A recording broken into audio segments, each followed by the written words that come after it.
No, it's Hello! what we Welcome! Hey, guess what? I Hello. did not even prep our players that we were going live because you know what? I'm a mean GM. Hi, Hello. everyone.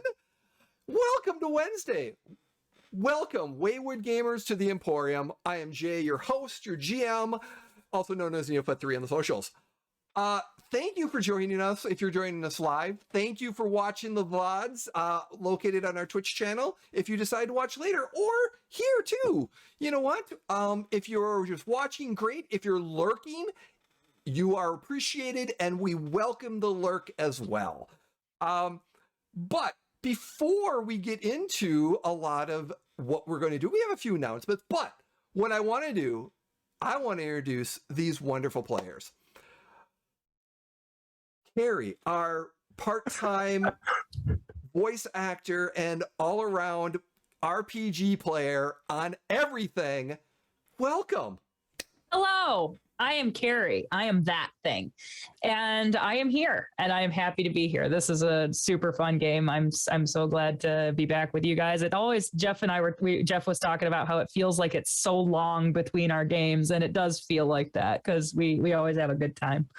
You can also find me on Mini Terrain Domain on Monday nights, where we play the Candlekeep Mysteries. And actually, I'm on another channel as well called Dice Tales Live. And we have a live-ish show coming up this Friday night at 7 p.m. Eastern. So if you want to check that out, we are actually we play together again, not just via Zoom, but we're at the same table. So we're kind of experimenting with that. But, yeah. Awesome. Sweet. Thank you so much for joining us. Jim, our not so boring Jim, Hawkmere, welcome. Well, no, apparently tonight I'm Jeff, and I'm playing Aviro Starborn. You know, that would be a GM issue because he does not know how to set everything going because he was busy with everything else. So what are you up to, Jeff? Well, I'm here every Wednesday night. See? Magic. Jazz hands, jazz hands. So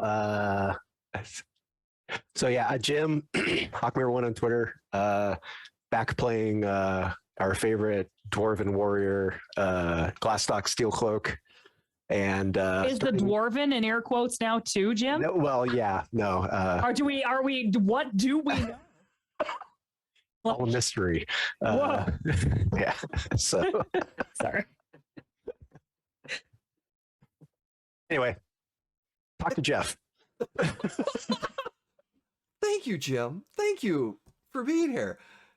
Jeff, Hi. Our wonderful Shua hero, somebody said? Former superhero. Oh, superhero. SHOE-ER. What does that mean? Yes. So I used to sell shoes for this super groovy company called John Fluvog Shoes, fluvog.com. It's super cool company with super groovy shoes, and they designed the boots for the upcoming Star Trek Strange New Worlds. No kidding. Yeah, very cool. That's cool. So and they're on. Well, they were on pre-order. I still talk to people. Anyway, so yeah, I sold shoes for this super cool company, and my business card, I actually called myself a superhero, and my business card actually said super. I got a real quick early nomination for Jeff for having the coolest fun fact. Jay contacted us all yesterday and was like, "Hey, could I get a fun fact?" And we all tried, and Jeff wins.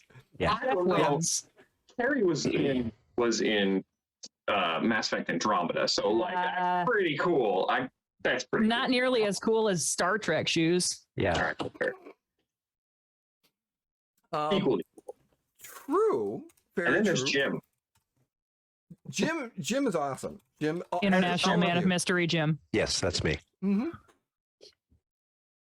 Definitely. Welcome, everyone. Hey, we're going to talk about a few things before we get to our recap and before I introduce myself. We want to get some stuff out there so everyone's on the same page. If you don't know, Jasper's Game Week is coming up in the middle of May.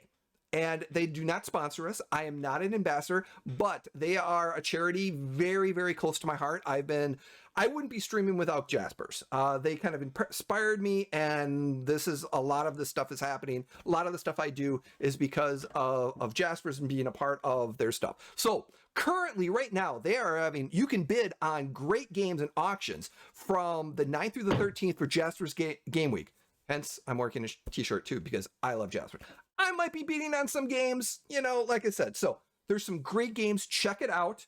Also, take a look. The interesting thing is that in the week after, which is the 15th through the 20th, is the Aussie edition. There are some great games in there. Our favorite D20 will be in there in some of those games as well. As a familiar name, Jake MTD, might also be in some of those games in a game over there on the across the world playing. So all virtual, but like I said, we've some very awesome games. So please check that out. It is for a great cause. I would not be amiss, or I can't talk right now very much because I'm excited to run. But we want to make sure and say that, you know what, it is okay not to be okay. There is a lot of things going on in the world, a lot of stress, a lot of anxiety. But if you need help, in chat, if you put the exclamation help, there's some information for you. If you need it, please get it. We care about you in this community and we want you here. So that's being said. So now we are ready to jump into a little D&D Legends of Saltmarsh. And where we last left our wonderful group in our mid-season cliffhanger, dun, dun, dun, dun, we had a little bit of I don't want to call it pucker factor or oh shit factor. No, pucker factor works. But That's awesome. Brynn had the moment of, oh shit, I just realized what happened. I missed something. Yeah. And ran out of the bar, out of the tavern, and ran to the roof where you left Rocky's backpack and box because he was out hunting. And what we left Brynn seeing was he flying around and seeing the silhouette in the light of the small dragon stealthily flying in the city. He happened to be stopped and having a conversation with an unknown humanoid figure, tall, probably a little about 6 foot. And the one thing you notice is that there were shiny buttons down his lapel or his outfit or cape that he was wearing, but kind of long coat. So that's the noticeable thing that you picked up on. But you also went, wait a second, and you opened the box. And you saw Shackle just on the inside of the foyer of this cave, because you were concerned that Rocky might be kidnapping a gnome to learn Gnomish. It's a very specific concern, and yes, that is what I'm concerned about. Exactly that. And so because we left it there, we're going to go back to the tavern. Please, that's perfect. Awesome. Cliffhanger. It's like the season premiere when you're like, the whole audience is like wanting to see the terminus, but then it starts somewhere else. It's perfect. Go. Pretty much. So Arivo and Glastoc, suddenly Brynn, slightly intoxicated, just runs out. The sound I make. Bye. I don't say anything in response. I just go. We'll pay for your drinks. So as you're sitting and enjoying the music and things of that nature for a few more minutes, Arivo, something catches your eye that in your passive, you're kind of like, give me a perception check, please.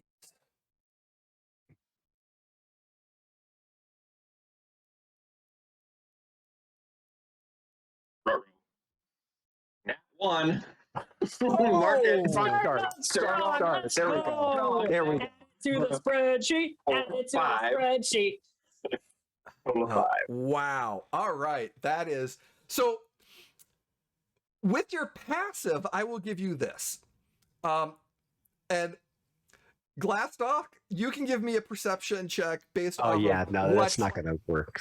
But yeah, off of what you see, you know, Aviro might be looking at. okay. Yeah, this isn't going to go well. Oh, I know it's not going to go well, but that's going to be fine. Keep saying that yourself. 6. 1 better than mine. So, but Aviro, what you do see is you out of the pot, you saw a cloaked figure talking to the wicker goat owner. And he drops a bag of coins in his hand. And they look at your table for a second.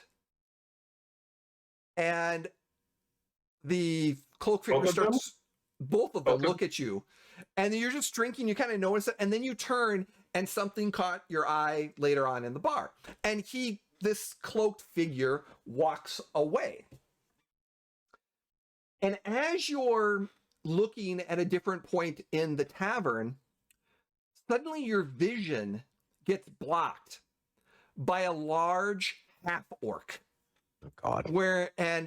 He stands right in front of you, blocking your vision. And Glastoc, what you notice is suddenly a green and orange dart flies and goes in the back above the table. Not anywhere like trying to hit you, but more trying to get, like, not an attack, but more like it was Trying to get our attention. Get your attention of something. Okay. And what you see is Shot across their bow. yeah. And you see a half elf sitting at the table across the way with the bandolier of daggers across her chest and hips. And the half orc just kind of sits up and he's like, you've got pointy ears for an elf. Okay, so if he's blocking Aviro's vision, is he like behind Aviro or No, like he's right. He like comes up to the table. okay? And Well, because if Aviro and I are sitting opposite of each other, he'd be next to me then. Yes. Probably, yeah. If we're both Okay. at the end of the table. Yeah. Okay. Mhm. So this big huge half orc is literally like right next to me. Yep. Any comments on my ears? And he's pointing at Aviro and making fun of his ears. Okay. Yep. Okay. So Glastoc takes a drink, puts his thing down, stands up on the bench to be as tall as possible. You listen here. And kind of puffs his chest up and stuff and looks this half orc in the eye and says, "Are you making fun of my friend?" And he kind of turns over. Yes.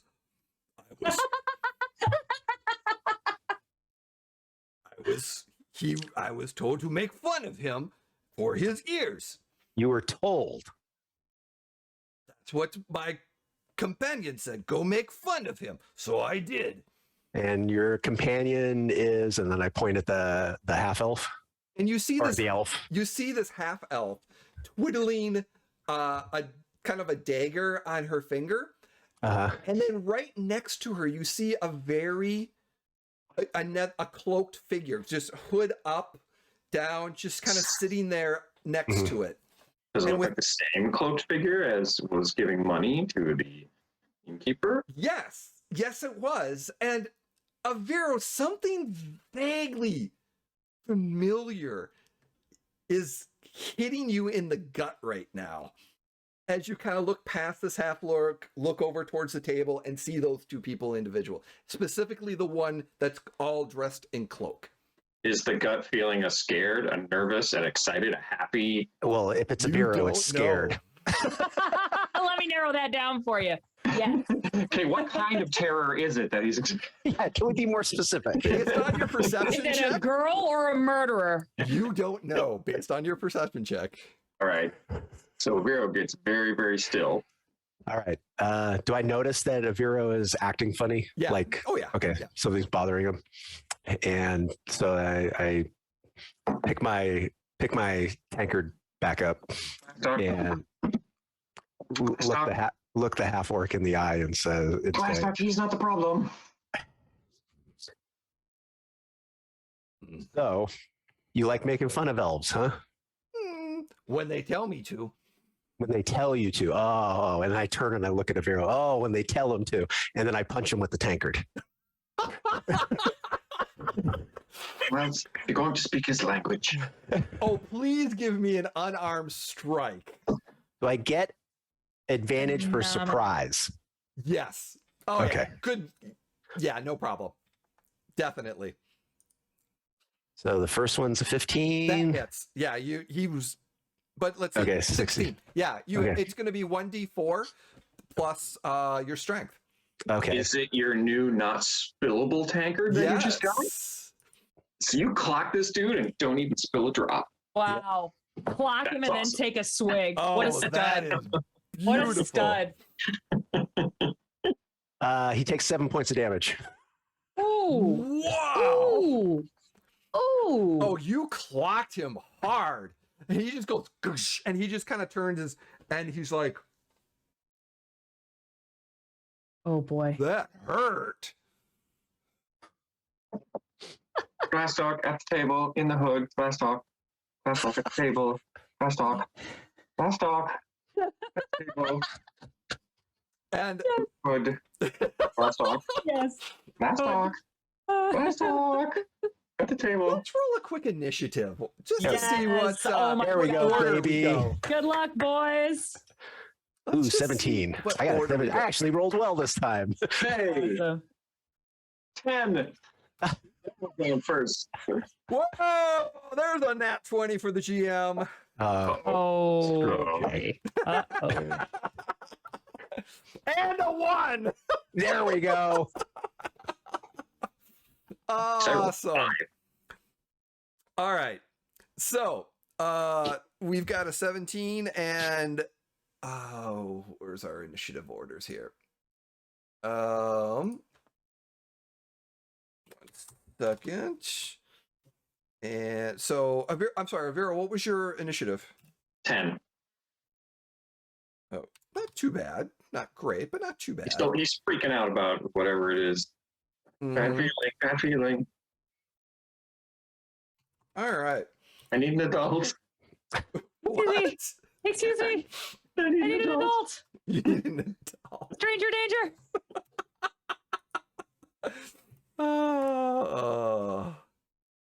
Oops, 1 second there.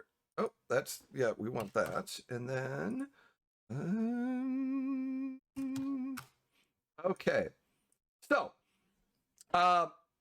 the half elf that's kind of twiddling a dart throws it. Okay. At Aviro. Oh my god, you guys are gonna freaking die. Aviro. Hmm. So a 22, I'm going to assume hits you. Well, you see, thing is, Please do. I get a reaction, right? Oh yeah. Yes. Jeff knowing how to play the game. So if I get a reaction, I got this here shield spell Awesome. that until the start of my next turn gives me a +5 to my AC. So no, I'm sorry, sir. An 18 does not hit me. All right. So what you What a think? boss. Suddenly this dart is coming towards you, but the one thing I will give you is it doesn't look like it's going straight at you. It's it was off a little bit, but then you wasn't sure. It was like gonna get like really, really close. Like Anything within a mile of a yeah. Vero. And then Scared of. Viral, you just went up and ding, and then it just bounced off. And it looked like a library book, like a giant. I was gonna say Yeah. I want to imagine Avira like held up a book and it went thhoop, yeah, and yeah, it Avira looks like a very giant, fast. like a So this massive ma- toe. This magical force tome just opens up like right in front of you and deflects it off. Is what I'm right? Yeah. Oh, that's It's awesome. metal bound with the clasps and everything. Like And what you get is the half elf kind of looks at it and she turns over to the cloaked figure for a second, looks at the cloaked figure, turns back, and just has this smile on her face. Which brings us to Glastoc. What are you doing? Okay. So I got the half orc standing in front of me. Yep. All right. So I am going to. Bryn's drink is still on the floor, right? Or on the table, right? Oh yeah. Yeah. Oh yeah. I wouldn't have Okay. taken it with me. Okay. Time was of the essence. I am going to act like I'm swooping down to like hit her cup, and I'm going to cast catapult on the tankard. And I'm trying to aim it in such a way that if it misses the half orc, it'll head towards the elf. Wow. Okay. Yeah, based off of where you can maneuver around the table and just kind of give me so it's a reflex No, save, isn't it? he makes a defect. Yeah, he makes a dex saving throw. All right.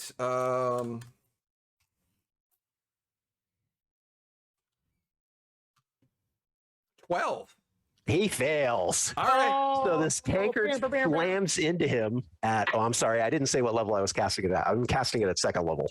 Okay. So he's going to take 4d8 points of damage. Give me the damage. A tankard? Yeah. Oh, 16. Right on the nose. 16 points of damage? Yeah. That's not terrible by any Nah, means. I rolled 2 1s. Damn it. So the tankard just catches him right in the chest. Yeah. And he just kind of backs up for a second on this. And at which point, Aviro, I believe it is your turn. What are you going to do? Okay. The current lay of the land is. And there's some other people in the tavern too. Yeah, So, yeah. Who got hit by the tankard? It was The half orc. The half So orc. The half orc. basically, Yeah. Glastoc smacked him with his tankard, and Right, then but he knocked Bryn's tankard, and he's full of alcohol, Right, mead, right. and everything else. But But he it's- just smacked him. But that guy's still standing. He's still standing, Okay, and the other two are over at the table, and they're about 15 feet away. 15 feet away. All right. Aviro casts Vortex Warp on the half elf. What? Vortex warp. I have never heard of that. So you magically twist space around another creature you can see within range. Target must succeed on a Constitution saving throw. The target can choose to fail, so you can do it like to an ally. Or the target is teleported to an unoccupied space of your choice that you can see within range. Space must be on a surface or in a liquid that can support the target without the target having to squeeze. So Is this your new second level spell? it's a new certain second level spell. It's a new. It is not the one I wanted to cast first, but you left me no choice, Jay. So, ladies and gentlemen, who are looking at the polls from our casual is like, what is Aviro's next second level spell? Ta-da! It's Ta-da! third level spell. Third That's going to be the spell. real. Oh, so this Yeah, is the second level spell. No, Okay. yeah, this is still second level. We haven't leveled yet. Okay. You haven't so left level yet. polls are still up then. We'll still throw a poll out on that one. So Here's what he happens. casts Vortex Warp on the half elf to put her outside, and the range is 90 feet. So 90 feet outside, out the window that he can see, he just sticks her outside. So as you start to, and there's hand motions, right? Bye. Oh my God, I love you, Jeff. There's hand Goodbye. motions in this and stuff like that. Verbal and somatic. Okay, so Verbal. as you're doing this and you're focusing on this half elf, suddenly the half elf starts to shimmer. And what you notice is the cloaked figure hand go up, and there's like purple runes that go around her hand. And suddenly, just before the half elf was about to disappear, stays where she's at. Oh my God, you got counterspelled. Oh. I got counterspelled. Give me Can I make an Arcana make roll an on that? Arcana check, please. Nice. 18 on the die for 25. You Oh, just shit. been counterspelled. And you know exactly who just counterspelled you because you've seen that magic before. Your sister. Oh. And as she brings down the hood, she claps. And it's your sister, Mira, sitting there. She went to tell you Mari. about your ears. It's Mari. It's Mari, Mari. sorry. Mari is just sitting there clapping with a big old smile. He storms over. He storms over. What are you doing? Oh, little brother. What are You. What are you doing? Why did you send a half orc to insult my ears? I needed to test you, of course. Are you wait, adventure yet? I have a question. Is this an older sister? Yes. Yes. Not that that means This a whole lot in is elf me years, and my but- younger brother in real life. It's This very is- clearly. Oh my god. At Very which point, clearly. the half orc just kind of sits up a little bit, and he's just kind of looks over and he's like, kind of Glastoc gives you this kind of wink, like, nice one, nice one, and just kind of walks back to the table, grabbing his drink. Phenomenal. Oh my And you god. made me waste a spell for the day? It's an evening. It's an evening. If you haven't used your spells already, this is the time to use them. It is good to see you, little brother. I had to make sure that you're getting your adventuring in the party that you're with. If you're can handle yourself out there. Well, this is going on, Jay. Yeah. Well, the two of them are going back and forth. I call the waitress over Mhm. and I ask for 3 tankards of ale. Yep. And then I walk all 3 of them over to the elf and the orc, and I just sit down next to the orc, and I make sure all 3 of us, and I'm just sitting there Awesome. watching this going on. The half elf and the half orc cheer, they clank with you, cheers, no hard feelings, and they're just drinking because clearly they're part of a party. They're here like part of a party, and it was clearly orchestrated by Mira, right? Mara. They're clear by Mari. M-A-R-I, Mari. It's like Kari, like my name. Okay, Mari. Except my name is Carrie, but it's close enough. So she's like, and you can tell she's the complete opposite of Vero. Outgoing, happy, joyous, very friendly, very charismatic, just definitely an extrovert and friend. And she's just very laid back. She's like, have a seat, brother. Have a seat. It's welcome. It is so good to see you. No many scars on you. You look great. Why are you here? Oh, I'm on a mission passing through, and I heard through the Adventurers Guild that you were here, so I had to come and say hello to my little brother. And is this one of your comrades? Hello. Yes. And she introduced herself to Glastoc and puts her hand out. And Glastoc introduces himself. Glastoc steel cloak. Yeah. well, are you taking care of my little brother here? Oh, he actually can take care of himself. I mean, he's quite the warrior now. Yeah. I mean, look at the sword he's carrying. Oh, you're carrying a sword? Not on me. It's up in my. I'll show you later. It's very lovely. Yes, it's excellent craftsmanship. It's very, very fine. It even is personalized, which really adds to the personal connection, makes it endearing. But it's still a sword. I'll show you. It's fine. And I thought I was worried about you adventuring. You should have done this a long time ago. I knew this was the perfect timing for you. Why? Why should I have done this earlier? Why? What's great about this? It's miserable. Oh, you are not being miserable. You're having the time of your life. Now that I'm indoors, yes. I No turn offense, to, Glastoc. I turn to that half orc and say, I like her. We do too. That's awesome.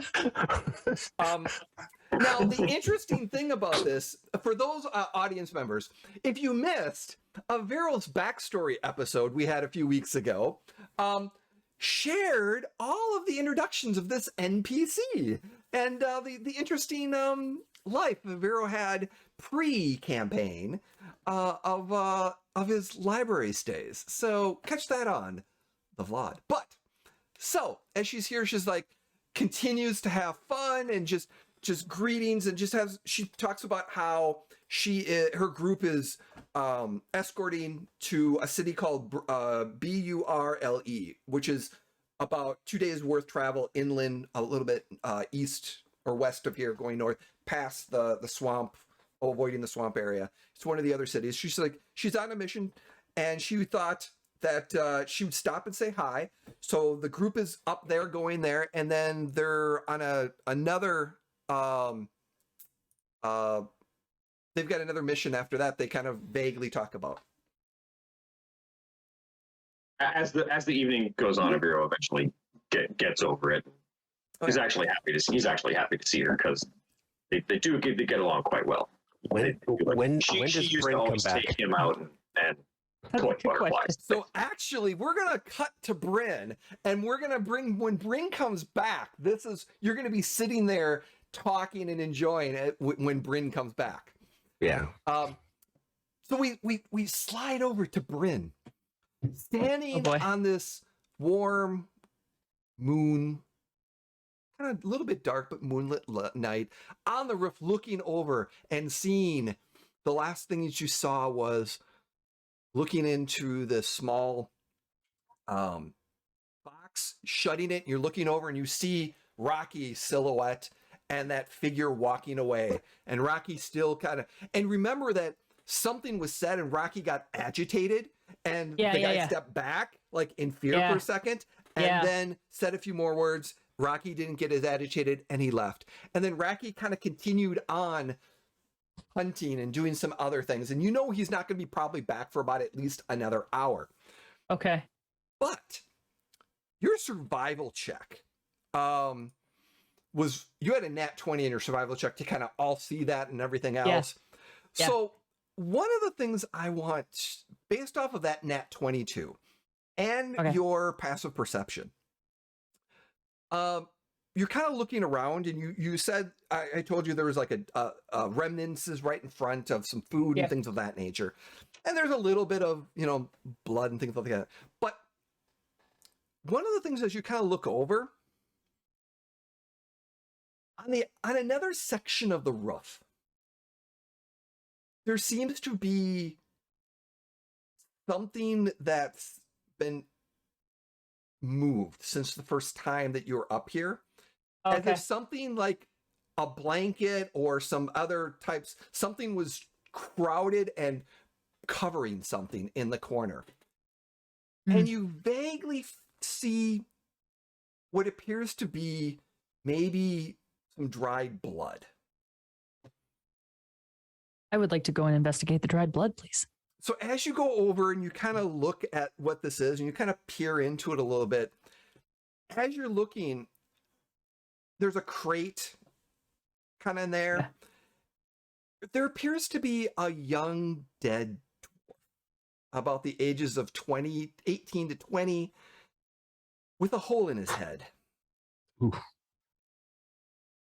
Ooh, okay. Are there any chew marks? Just double checking. Yes, there appears to be, and there's no brains.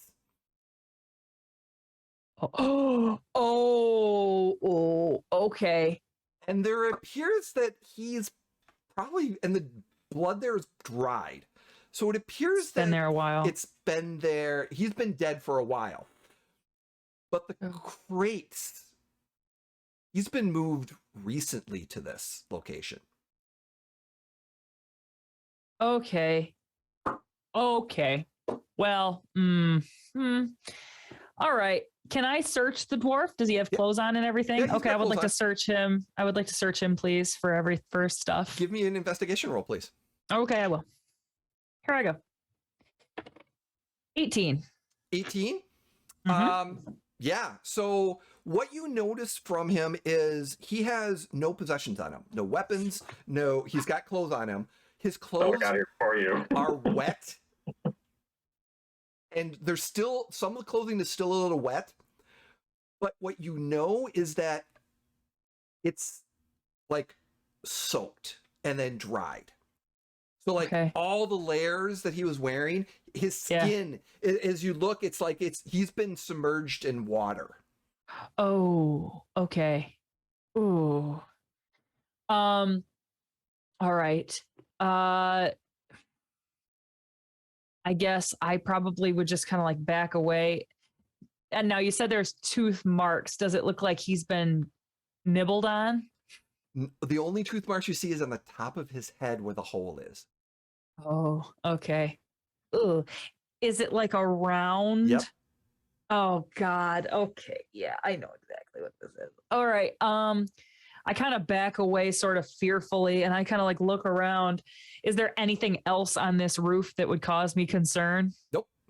Okay, I'm freaked out. I want to go back down and go back into the tavern and just like I would imagine Brynn would make her way to the street level and then would just kind of like almost like rush into the tavern and then be like and then like then go in and just try to maintain an air of like everything's fine and then she would immediately rush over and try to find the boys. And so as you walk in, you look over at your table. Yeah. They're not there. But you see them next across on the other side of the tavern. They're all sitting with another group. A half orc, a half elf, Glastoc and this half orc are kind of tankering up and laughing. Arivo looks like agitated, and there's another female elf sitting there just laughing right next to him, and just who looks very much like a very similar. Are Glastoc and the half orc arm wrestling? Oh yeah, we'll do. I'm sure we've done that at least once. But of course, when Glastoc sees Brynn, he's like, Brynn, you have to meet Aviro's sister. Come here. Brynn would walk up and be like, hello, everyone, sister. And I kind of like I nod.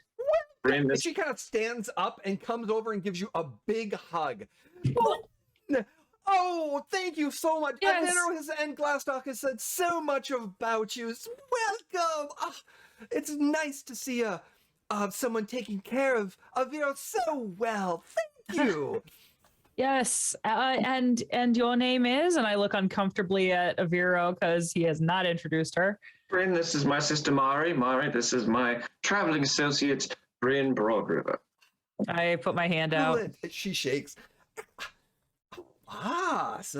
And she kind of looks over at the half elf and looks over and just like, and it's very similar, like roguish pirate type attributes, definitely similar, awesome.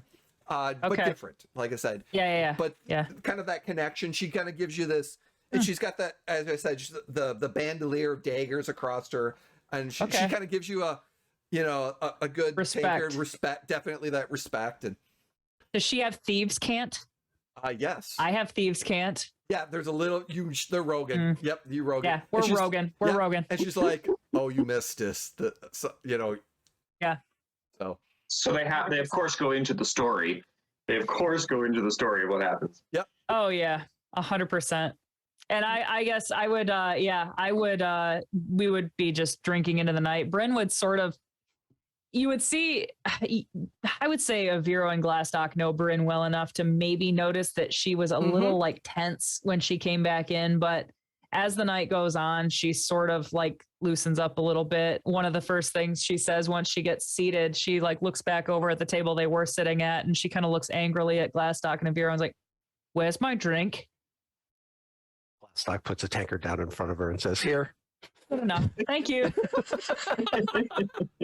And Brynn would start to drink and kind of loosen up a little bit more, but there still kind of looks like there's something that's on her mind. She's not like totally so fancy-free. At some point, Glastoc would lean over to Brynn and say, "So did you take care of whatever you ran out to take care of?" Yes and no. We can talk about it later. I think it should be a talk between you and me and Aviro and nobody else. Gee, I hope the puppy isn't lost. No, the puppy is exactly where I think he is. Oh, okay. Which is Glastoc. no, he should be. Glastoc, Vera is looking at his empty tea mug. It just occurred to me that you brought tankards for literally everyone here except me. Why didn't you bring me a drink? Because we're already friends. Brought Brynn a drink. He destroyed my first drink. Vero, how rude can you be to your friends? Wait, barkeep, please, get him to stop him complaining. We need to get some tea in him. I leaned to Glastoc and I'm like, I like her. Oh yeah, no. That's. And she's like, how can you treat your comrades so poorly? So here's the question. Has he killed anything yet? Yes. Yes, he did. Brynn has a snootful at this point, and so she's like, "It was dark, and it was a cave." Tell. And she's just, And Brynn. I ribbed the half orc and said, "Oh, you're gonna like this." Brynn would really like embellish this story, even though it requires no embellishment. Like she kind of like. Brynn values her friends, and she's starting to, even Aviro is starting to grow on her a little bit. And so she kind of like says, it was dark in the mine. All hope was lost. We were at the end of our journey. All of us were hurting from wounds. And then there appeared the giant crocodile goddess. And what was the thing's name? I forgot. Keshavir. Kalihushira. Or Kishir. Yeah. Keshavir. Kishanana. Yeah, Kishabir. Anyway. No. Sunshine Day. Anyway. I'm picturing Brynn as like Mr. and Vero's like, it's Ketchamir. It's Ketchamir. Yes, of course. And it wasn't that dark. And it wasn't that. Just in the afternoon. Shut up. Ketchamir appeared, bursting forth from the water like the crocodile goddess. And then Aviro stepped up and said, I forgot what he said. Glastoc, what did he say? Die, you filthy beast. Yes. Oh, I didn't know he had it in you. And she punches you in the shoulder. We fought bravely, but until Aviro stepped forth and struck it down, we would have been dead for sure. And what did he use to strike this crocodile god? I would say, why the magic from within himself. It was a magic missile, right? No, magic it's a dart. No. It was a dart. No, It was he a threw a bloody dart. dart. It was an actual bloody dart. And I said, I'm sorry. He shot a magical spear from both his hands, and he struck it down, struck it dead right there in the cave, as if it had never lived. And I would raise my glass into the whole rest of the tavern. I would say, to Aviro Starborn. Aviro Starborn! Hey, Aviro Starborn!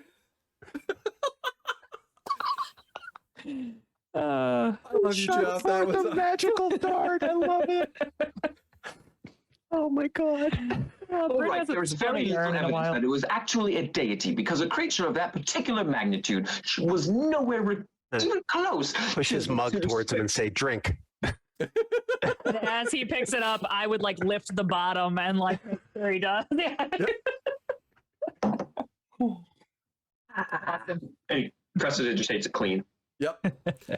So the course of the evening kind of continues, and you're having some joys. The patrons are enjoying the time, and it is very clear that the audience and the love and just the happiness that she wants to bring to this, and the entire group too, or the groups in this tavern, there's a little bit more joy that kind of comes into play. And the evening is just a joyous and fun evening. And I see that how Brynn is tight walking that, what happened earlier and the fun. And it's both things are kind of happening.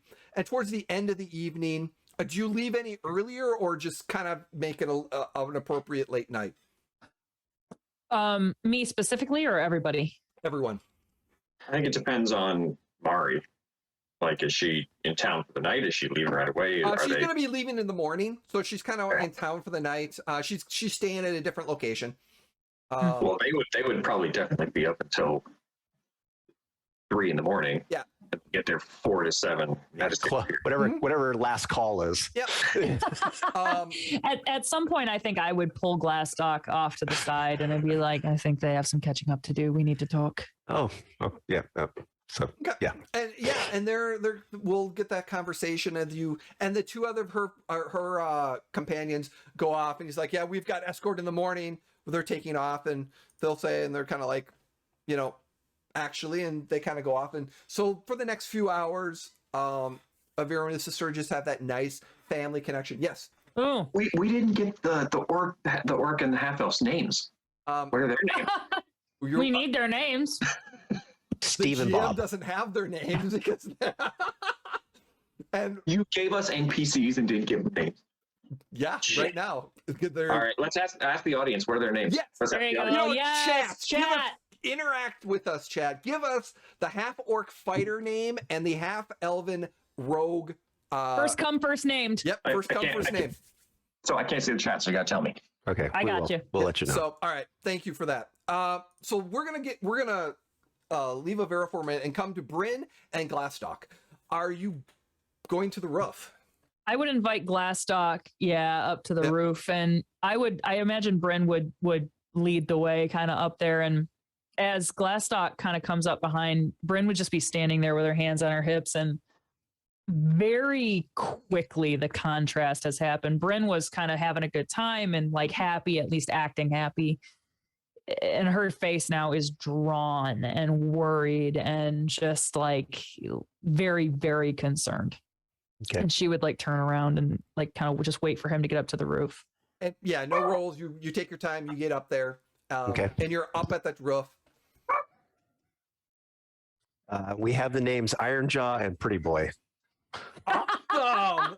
Thank you, Kurt, for that. So Iron Jaw. Those are code names because Sounds like it's from The Outsiders. Phenomenal. So Brynn would turn around and be like, so I saw Rocky off tonight talking to somebody. It looked wait. like and Glastoc goes back down to his room for a second, comes back up with where are you going? comes back with 2 dwarven ales, and then sits down next to Brynn. Okay, go. Brynn would not have been seated, but as soon as brings the ale and sits down, Brynn would sit down crisscross applesauce and just have her drink and be like, I came up here because I wanted to find Rocky, and I saw him off on another roof, but there was somebody talking to him, a man with a coat and it had silver buttons, and he said something. Rocky said something to him, and he stepped back like he was afraid Rocky was going to get him, and then he said something. Rocky chilled out, and then the man left and Rocky flew away. That's all I saw, but somebody else knows Rocky exists, and somebody tried to kill him before. And Glastoc's trying to slow her down for a second and goes, did you sense that Rocky was talking to somebody? I mean, when you took off like a bat out of hell, you didn't know he was off talking to somebody. I mean, why did you take off like that? Oh, well, it's hard to say, Glastoc. And I take a big drink out of the ale, and I'm like, well, it was something that Aviro said. Rocky's been learning Gnomish. Yeah? Okay. Gnomish, right? Yeah. Gnomish. Yeah. He's been learning Gnomish, and Rocky said something to me the other day about how he was learning it, and it kind of went in one ear and out the other at the time, but it was enough to make me suspect that maybe Rocky had a gnome chained up inside his box. Don't be mad. I didn't know until just now, and that's when you saw me storm out. And Glastoc finishes his tankard, puts it down, and then takes Brynn's from her and finishes that one and puts it down and goes, you're telling me that little bastard has been kidnapping people and keeping them inside of his I don't know little hole? that for a fact. I don't know that for sure. All I know is that I thought maybe that had happened, and I poked my head inside his little home, and there may have been an empty shackle inside there attached to his little cave inside. And he knows Gnomish now. So maybe. But you didn't physically see a gnome. No, Okay. exactly. All right. Glastoc, do you look inside Inside what? the box? I've never really I've poked my head in real quick, but I haven't looked inside. No, but before. but the box is right there too. You could poke your head. You could open it up and just poke your head. Oh, in, okay. too. I kind of look uncomfortably over in the So box. yeah, we, safety blanket and Mm-hmm. it opens up and stick in, and actually he'll step in because it's big enough to do that. Oh God. And so you don't see any shackles in the foyer. Oh good.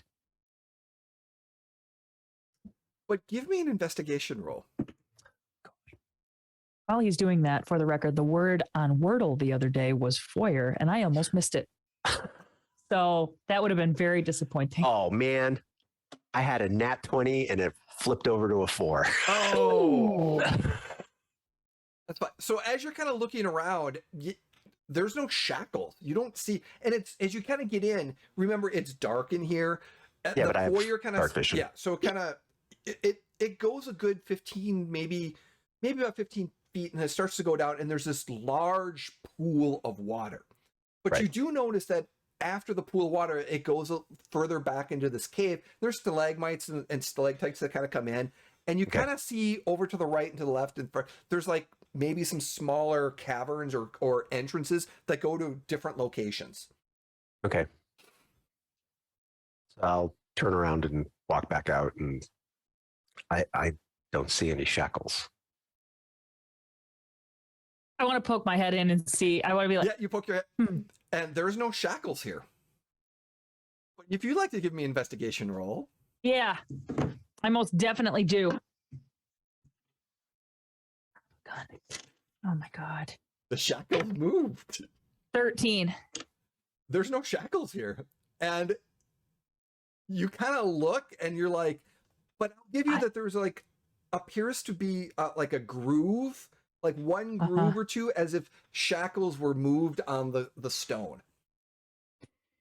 Glastoc. And I kind of look and I see that and I'm like, and I come out and I'm like, Glastoc, I saw him. And I can see the mark where they were. He must have moved them or something. I swear. Wait. But he hasn't been back since you saw them? And you hear the flapping of wings. And as Rocky kind of comes in and lands,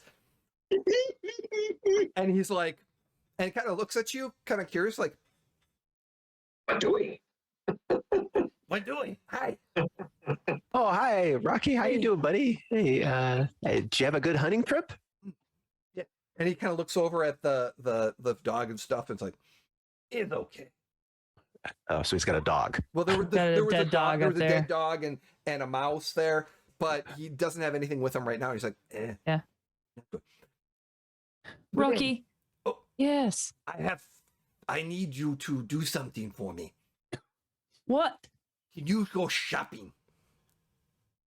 Yes. Oh, I need you to buy me ring or potion, whatever you can find. I what need kind of ring? or potion? invisibility Why? because I don't want to be seen. Oh, well, that's reasonable. If you can find Rocky. magic ring of invisibility, I want it. Invisibility. Okay. I have gold. So, but if you can't find ring, since it's pretty rare, potion good too. Hmm. Yes, I can do that, Rocky. Absolutely. Sure. Real quick, Mhm. before we let you go, you're got to be tired, Mm. ready for bed. Soon. Okay. Real quick question for you. I have a quick question. How's the Gnomish coming? You're Good. learning the language? Yeah, Gnomish. Yes, learn Gnomish. Very good. Dwarf too. Oh, Oh, really? well, may I ask? Aviro probably loaned you a book, right? So you could learn Gnomish and Dwarvish. I learned Right? dwarf now. I learned dwarf now. Yes. How are you learning Dwarvish? Squirtle took language. Squirtle taught me gnome and dwarf. Who's Squirtle? Squirtle teach me gnome. Squirtle, he's teaching me dwarven. He's Yes. tuta. Tuta? No, he teacher. He's Teacher. he teach me. Yeah, Where is he? he's in home. Is he Rocky? And I would, at this point, I would put my hands on Rocky's like face. I would like, Rocky, does he want to be your teacher? He gift. He is a gift. He will gift. He came teach me. Oh, he's teaching you as a gift to you. No, Yes? he's not. I fucking know that. And he Just hoping for the best. He's kind of getting Rocky. this confusing look on his face first. Squirtle, teach me No language. mission Mhm. Yes, no mission Dwarvish. You teach me dwarf. And you teach me He's gnome. he's in there, right? Could I talk to him real quick? He don't talk. Just to make what how does he teach you a language if he can't talk? Special way. Rocky, you'll forgive me. You are such a powerful being. And I like scritch him under his chin. I'm like, persuasion check, please. yeah. Fabulous. That's fabulous. Oh, And now what?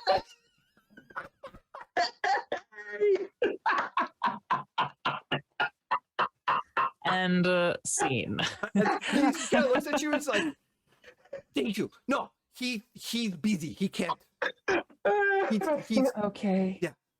Well, hey, tell you what, put me in the appointment book. I would like to eventually talk to him because I want to teach you all the languages and I want to lay out the lesson plans and the scope and sequence, of course, for the entire year, which is expected on June 30th at the latest. Thank you. Oh, well, he kind of stands there confused for a second. He's just kind of thinking about it for a second. And he's just kind of, well, it's so, yeah, I'm kind of, yeah. Anyways, food came, he's just kind of back and trying to figure out what he wants to say. And he's kind of dumb. And he kind of goes to the door and thank you. Something else can I help? Are we going somewhere? Eventually, Rocky. Yes. Platinum for the ring that you want would be great in the time being. I will go put I'll go fetch gold for you. Do you need now or tomorrow morning?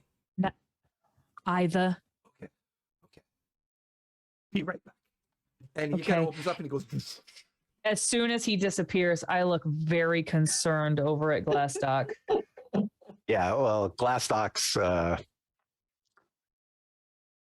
wondering why he doesn't have another drink, and then he remembers that he already finished both of the ones that he brought up there. so we have a problem. I know that. Don't you? Once we figured out that he could open up this thing on his own, it was going to be a problem. Listen, for all we know, that is some kind of cult that worships dragons. And No. that Gnomish wants to be in there. Look. This guy, person, human, elf, whatever he is that Pokemon.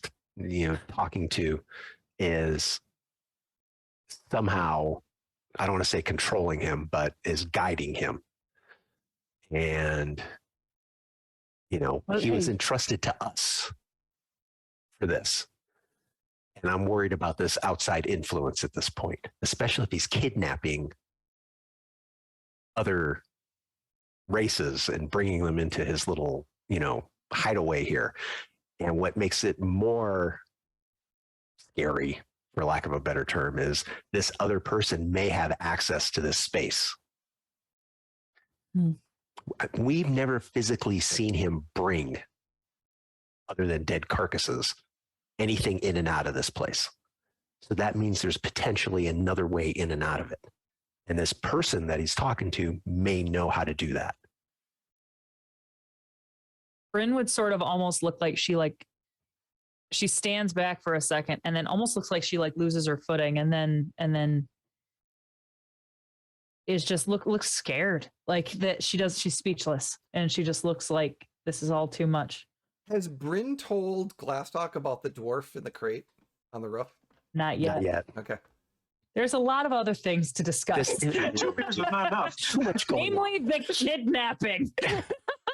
Well, 2 beers was not enough. yeah. Nope. I fully plan on it, but this is a lot. So Stages.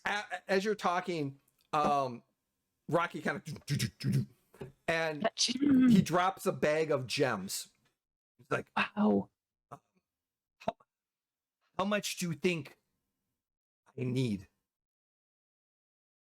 That's a good question. Would I know about? Could I do we'll have to try to find the items first, Rocky, and then we can figure out how much it'll be.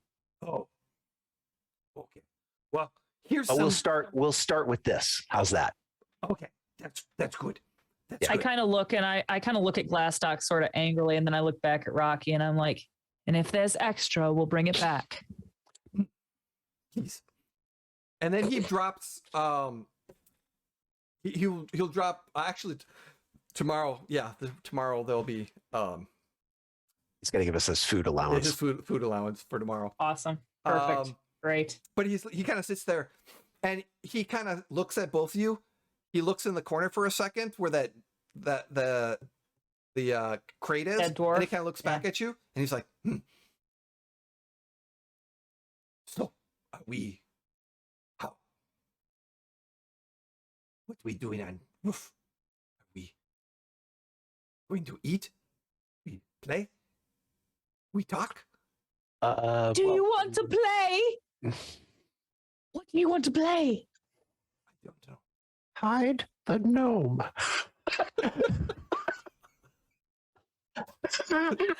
I have entirely forgotten That was all of Jim, this right? intrigue. That's the prospect of what playing means with Rocky. I want to play. Huh. What? Just out of GM, was that Jim? Yes, that was Okay, Jim. double checking because that would have just been too Very humorous. important. Very important. He's like, I don't know. I understand. You people like to play, so I try to be. Yes. I don't know what to do. Aw. What do you want to do? I like to. How big is Rocky at this point? I forget. What is his He's size medium right now? size. So I mean, he's about the size of A horse. no, like a not as big as a horse, but I would probably say about the size of a miniature horse or Like a Saint Bernard. a Phenomenal. huge Saint Bernard. Yeah. I jump on his back and I want to say, Rocky, can you fly around with me on your back? No, I can't fly with you. You're too heavy. Squirtle can He fly. just called you Well, fat. thanks a lot.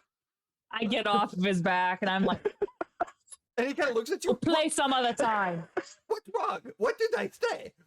Nothing. Don't worry about it, Rocky. you I big have human. been dieting. I can't fly big humans yet. Or big I'm half not elf. that big. You tall, you big. I can do small. It's like Squirtle. You can do a gnome Yeah. or a Tell you what. Tell you what. Put me on the appointment book for Squirtle. I would like to talk to him. In the meantime, you just go back into your box and get a rest. We will talk in the morning. Give me another persuasion check real quick. Oh, my God. You don't know when to go to bed. You are effing. Okay. Persuasion's only an 8. He's just kind of looking at you. Squirtle's shy. Can I do an insight check? See if he's being sketchy.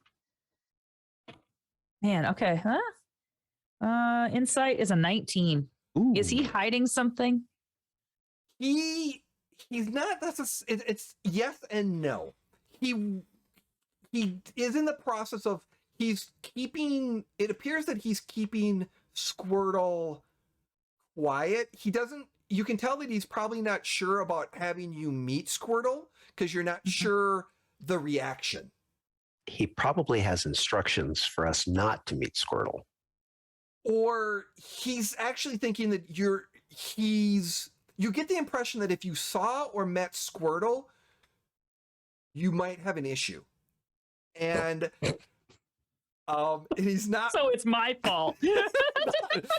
But he's concerned that you might react to Squirtle badly and might hurt Squirtle. And he doesn't want Squirtle hurt.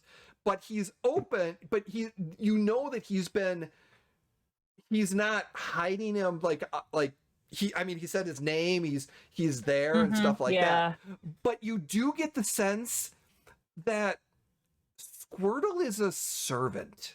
It's like how he describes a servant. He's a house elf. Yes. Listen, Yes. No. That's too simple an explanation, and I don't believe Jay is that simple. I would scritch Rocky under his chin, and I would just be like, oh, well, you sly little bastard. We'll talk about it some other day. I like you, Brynn. Get a good night's sleep. I like a Vero. Glastoc is good too. Oh, Yes. You bring me food and carry my box. I like Yes. that. Yes, I Yes. carry the box. They are both very good. And we all love you, Rocky. Is there anything else you want to before he goes into his box?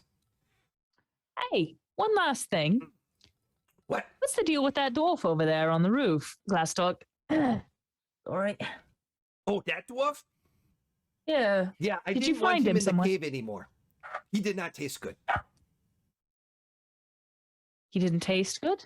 I don't taste him. I don't eat him. I don't eat dwarfs. Oh. I didn't kill him. I just put him there Why'd you put him there? because I didn't want him in the cave no more. In home. Oh. Why was he in your cave to begin with? Squirtle. Uh-huh. Squirtle learned dwarf. Oh. Oh, God. Okay, Rocky. Well, good night. Somebody clip that, Thank please. you. Somebody clip that, please. Wait.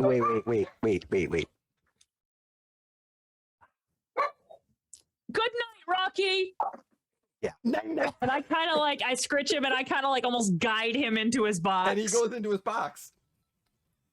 And I shut the box, and immediately Brynn would be like, what the hell was that? What is it? What is Squirtle? Too many questions. Too many questions. So We need more drinks. Yeah. More well, alcohol. Yeah. Well, Now. sure. And, Do you have more in your room? Can I come to your room? Yes. Why don't you? Awesome. Let's go. Yeah. And I would say safety blanket, and I would hoist up Rocky's box, and I would just be like, let's go. Yeah. Yeah. Okay. So God. we've got a mysterious figure that Rocky is talking to. It's a beholder. He's got Freaking mind a leech. gnome or flare. something. Mind flare. We don't know for sure it's a gnome. We just know it's something smaller because he said he could ride on the back of Rocky. So it could be a halfling.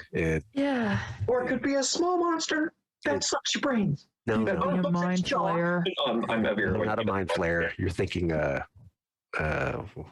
I know what I'm thinking of. Yeah, I know. Don't mansplain D&D to me. Yeah. Mind flayers aren't muscular beings, dude. They're light. Yeah, but they're human sized.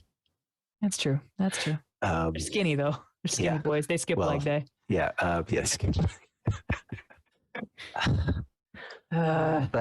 But Rocky obviously listens to this gnome to a certain extent, because if the gnome thought the dwarf, which was probably potentially what was shackled inside of the cave, they killed him somebody did. Rocky said he didn't do it.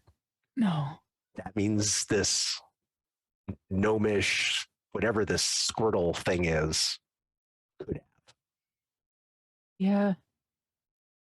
Well, it doesn't And appear that it's going to be a threat to Rocky no, right now. And I don't think it's a threat to us right now. well, not as long as it stays inside of the cave. Right. Have you seen it outside the cave? Well, no, because you don't even know what this thing looks like. True. And Good. for all we know, he's been in there the entire time. Then why? There is too many questions. Way too many questions. I am just bone dry. Yeah. Okay. Yeah. Last time. So yeah. Yeah. Yeah. So we'll finish off whatever I had Mm-hmm. previously. Whip brewed. pan back to Jeff Yeah. and his sister. It was cold. Was muddy. I was dirty. I was wet. I was. It was miserable. The bug incense you told me to bring didn't work. It did work. I use it It all the didn't. time. Were you using Oh my it God. properly? Of course I was using it properly. You wrote out the instructions. I read the instructions. I'm glad I you. don't understand. How could you choose this? Why? This is How dare. grand. This is lovely. This is fun. Oh God, you are having the time. I knew this was good for you. I knew you had to do it. And yes, I may have had a hand in it, but you know what? I'm glad. Have you spoken with anyone at Glastoc Tower? Perhaps asked how much longer I have to do this? And she starts laughing. Certain, no, you haven't. Is the Vero like All right. off on a project and he can't come back until they say? Weird. So he has. They won't let him take any more classes at the tower. He has to go out and get practical. He has to go to lab. Out in real world. He has to go student teach. He has to go Adventure student lab. he has to go student teach, and once he gets practical experience, they'll let him take classes again. But They don't pay him. He has to pay. They hooked him up. Here, go and get on this boat. We'll pay for your passage. Go to the the Adventurers Guild in Saltmarsh. They're looking for people. Go. Yeah, they hooked him up. You can't come back until we tell you. Wow. That must be tough for a Vero. It's and he's crying in his teeth. And she is just loving it. She's like, I knew you would do well. It appears your comrades are perfect. They seem to be just perfect for you. They're lovely folk. Yes, indeed. I would have no complaints whatsoever, apart from a few. But they're minor. They're small. It's whatever. They're fine. You know what? I'm gonna have to give my regards to the Adventurers Guild and thank them for putting you all together. You know what I will say about them? They really care about the people that they're currently with. Good. We don't really know each other terribly well, but it is impressive what we've done for each other in such a small amount of time. I did not actually think that was real. I thought that it was manufactured for all the stories and things. See, brother, Interest.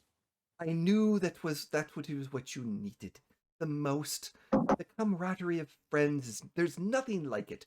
Friendships. It's the love of comrade and compassion of fighting next to someone and caring about them. Your heart grows. I'm proud of you. Well, I still hate it.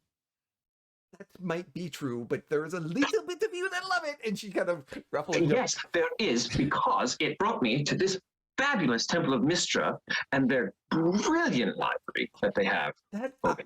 I Very have high not quality. had a chance to be there, but I will take your word for it. Did you know that they've got a Kinko here? They've got a Kinko. Yeah, I heard They've about got a that. Kinko here. Just like the one in I couldn't Waterdeep. believe it. Brilliant. Absolutely brilliant. GM question for you. Did Aviro tell his sister, the stories of how you left your first mission, or what the Black Dragon, your first mission, the swamp, any? Have you said anything about the dragon? No, he's not. None he of is the not- whatsoever. whatsoever. The Black Dragon that you saw in the flying and Oh following yeah, you. he probably would. Okay. He'd tell her. I mean, he would very specifically, detail by detail, tell Mhm. her a story, and then skip things that she should The hear. connection. So Rocky Yeah, and the egg and everything. Yeah, But the main that. big dragon. yeah.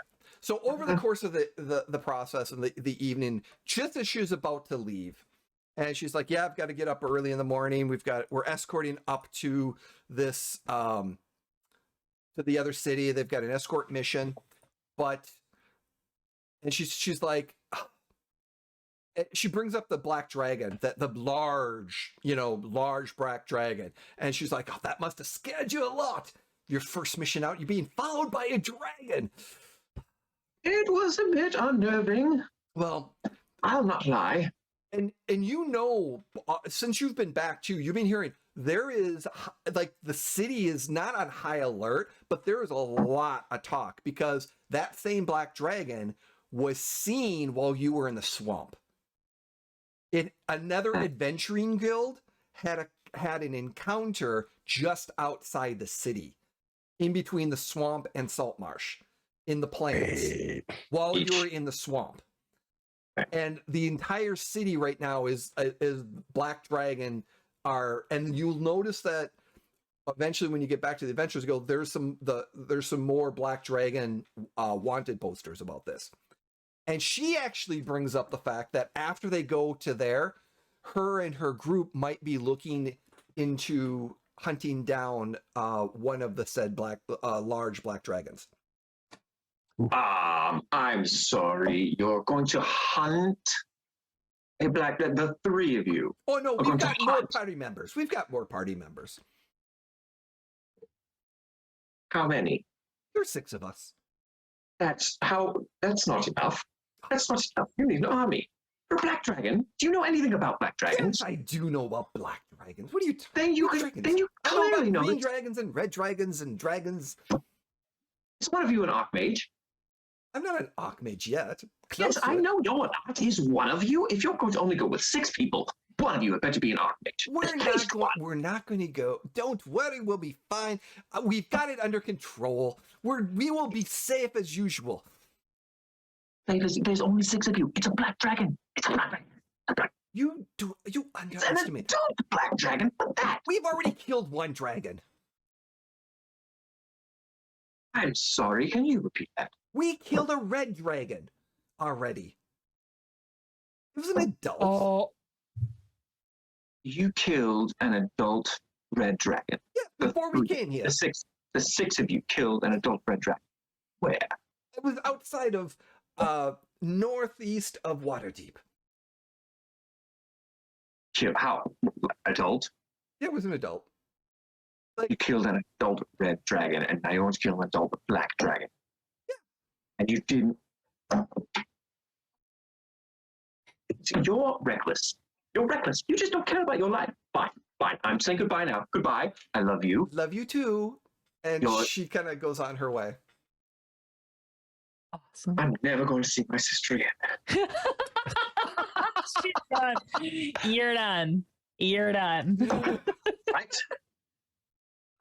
So now, Aviro, you eventually go back to your room.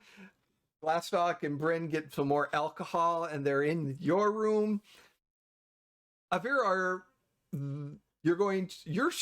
are you sharing? No, you're not. You give out your own room, or are you sharing with Everybody has their own room. Okay. So when the bar closed, he and Mari probably would have gone upstairs. He showed her the sword that Glastoc gave him and all the stuff Oh yeah. he's collected. So she would have been. Yeah, she would have been. She'd been in his room, and then she left him with her own. I like to imagine, if I may, that Brynn probably accidentally fell asleep in Glastoc's room, which will make for a very awkward waking up Well, the next morning. we're gonna get to that because I'm going to probably Aviro's Then never probably mind. going to hear the two of you talking in the other room as well. Okay. But one of the things that your sister says is as you're showing you're showing her the sword. She's like, "Oh, there's some really good elven oil to shine and sharpen your sword with. Any magic place or location should have it. You should be able to. This is, and she's like, this is a very beautiful weapon. This is, wow. This is very unique. There seems to be some things missing out of it, but it just, but What's it looks missing? great. Well, you notice that there's like a gem that could have been placed in here, but it looks very intricate work. Wow. But yeah, that oil would make it just shine it right up. All right. But now, what are you saying? It's missing? What's missing? It just seems that there's something in the hilt. There's something that should be. Is there like a slot? Yeah, there's a slot. Mm-hmm. There's a. Which Aviro never would have noticed before because he basically just threw it back down on the bed after Yes, he Glastoc did. gave it to him. Right. So he gave me an unfinished sword. I wouldn't say unfinished. It's definitely an elven made of old. It's very old. It was probably broken, but a gem or something. He gave me a broken sword. No, it's not broken. Why are you putting words in my mouth again, brother? You know, Avero, you're not supposed to do that. Be appreciative of the gifts that you're given. I'm very appreciative. It's a lovely piece of work. Yeah. Yeah. Awesome. So then she leaves, but you actually hear them come in like before your sister leaves. They came in and they're in the room next to you. They're talking probably a little while. I imagine like once in a while, and then there's like. Blah, blah, blah. Oh, can I make one correction to what the GM was saying? Yeah. It's Brynn's rapier that's missing the gem, a stone. Yes, that is also missing a gem. Good to know. Oh, okay. Yeah. So there was out of the. yeah. So originally there wasn't anything necessarily missing out of it, but you could add something to Oh, it. right. Yeah, yeah. Okay. It's an open slot, so someone can customize their piece. Exactly. It's fabulous. Yes. Up here. Mhm. Get that? And then actually with that, where you're thinking about it, because you've seen Brynn, that one piece, it makes you think about, oh, what could go in that piece? And if you end up going to any magic shop, you might have an idea of what piece would fit into there nicely. As you're thinking about all this too. Mm-hmm. So Okay. So what's next? So Brynn and Avir or Glastoc, any additional conversations or anything else like? I imagine it for a little while we just drink in silence. Yeah. At Just this point, thinking. it's just processing everything and trying to get Brynn to calm down as much as possible. I'm a little on edge. No, you're a lot on edge. Very much on edge. Yeah. Mm-hmm. So, and if she does fall asleep, Glastoc would just sit in the chair and fall asleep in the chair and let her sleep in the bed. Oh, that is exactly what happens. Yep, that's exactly what happens. The next morning, rise and shine. Aviro.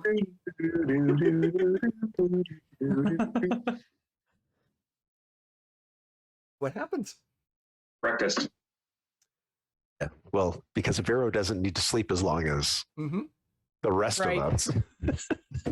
He would probably be downstairs first, Already. Oh, yeah. bright-eyed and bushy-tailed. Very Oh, much yeah. so. And He's reading. Yep. He's reading. He's drinking his tea and eating his lentil porridge.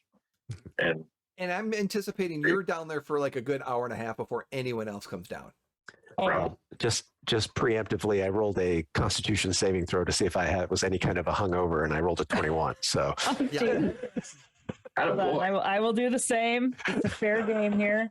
Oh, Brynn got a 2. She she is Hung over. Hung over. I kind of wake up and I'm like, oh, Glastoc. yes, dear. Shit. And I was kind of hoping that I When she actually wakes- see what I saw. when And she as soon wakes- as he responds, I'm like, damn it. And I'm just like, I fell asleep here. when she wakes up, Glastoc's going to have his shirt unbuttoned and he's just buttoning it up, and he's going to look at her and go, "Yes." Nothing happened, did it? No. Good. I mean, not that it's that big of a relief. I'm sure it would have been delightful.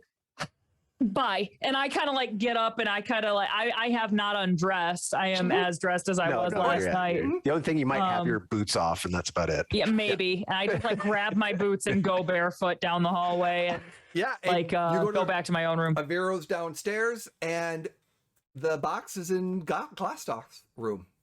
Yeah. Does he? Which we'll just leave it there for right now.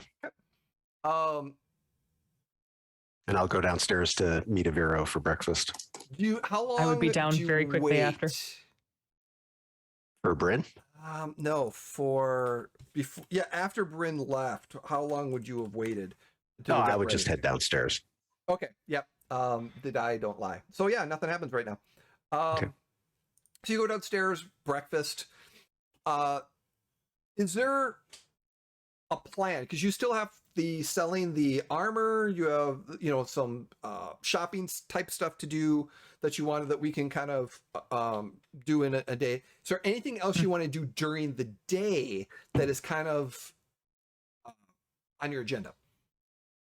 So to recap what we had discussed potentially doing before.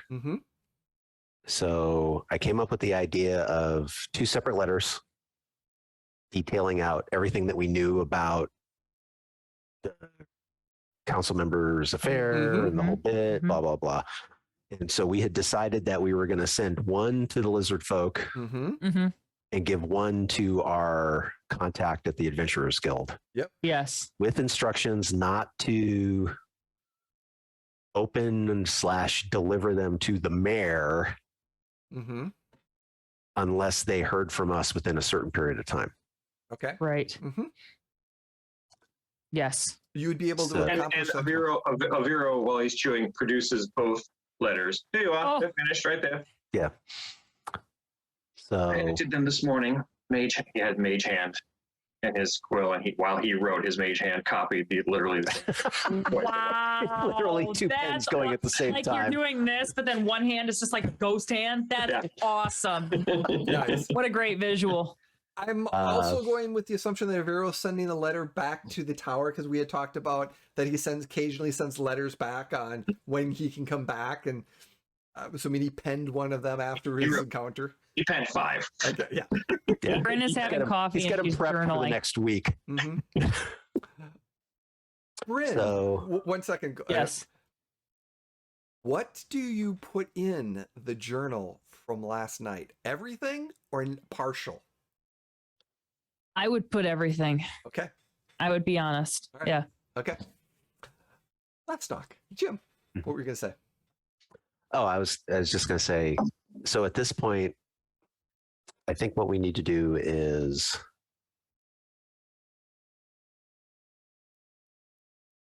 just let's go and confront this guy. I mean, we've already got everything in place. We can sell the stuff that we need to sell when we need to while we're out, depending on how well it goes talking with him. We can go look for the items that Rocky requested. Our best bet is going to the magic shop, the curio shop that we've gone to before. So, were you thinking about selling the armor at Radix? Yeah. Since it's right around the corner? Yeah, that's right around the corner. We've already established a rapport with him. So yeah, the chainmail and the 2-handed sword, we could get rid of those real quickly there. Okay. In fact, I'd even be willing to give them up at a close to, instead of haggling with him too much, I'd almost be willing to just take whatever he offers, just to continue our good relationship with him. Yeah. Okay, that's perfect. All right. So. Oh. Yes. And we can have him give us a value on the gems too. Okay. That Rocky just gave you, or yeah. Yes. Okay. Kind of a 2-for-1 thing where, let's say let's say we sell the armor, we give him the sword as a tip, Okay. or for giving us a value of the gems. Okay. Yeah. That can definitely. We're gonna do a little RP on that process because there's Good idea, Jeff. But then, okay. So you have breakfast. You're in the mornings. You get going. As you get back up into your room, you notice I should actually.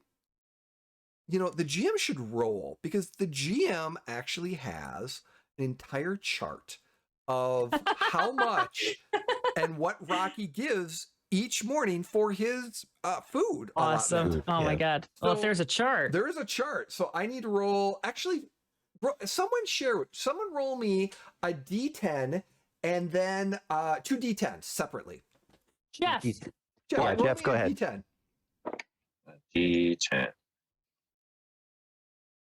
This is your MVP award for having the coolest fun fact. Mm-hmm. 5. Okay. 5. So he is gonna give you gems.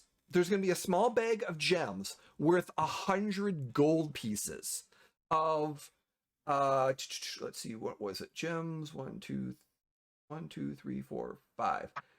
There are amber. They are amber gems. Transparently water gold with rich gold kind of flowing into them. There's 100 gold pieces worth of this amber gem that he provides for you for food money, his food account in the morning. And it's as Glastoc, as you get back up there, it's laying in there. Okay. And the doors is there and stuff like that. Okay.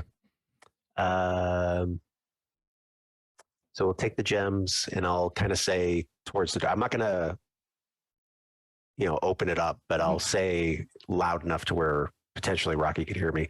I'm going to get you some fish today, Rocky. And you hear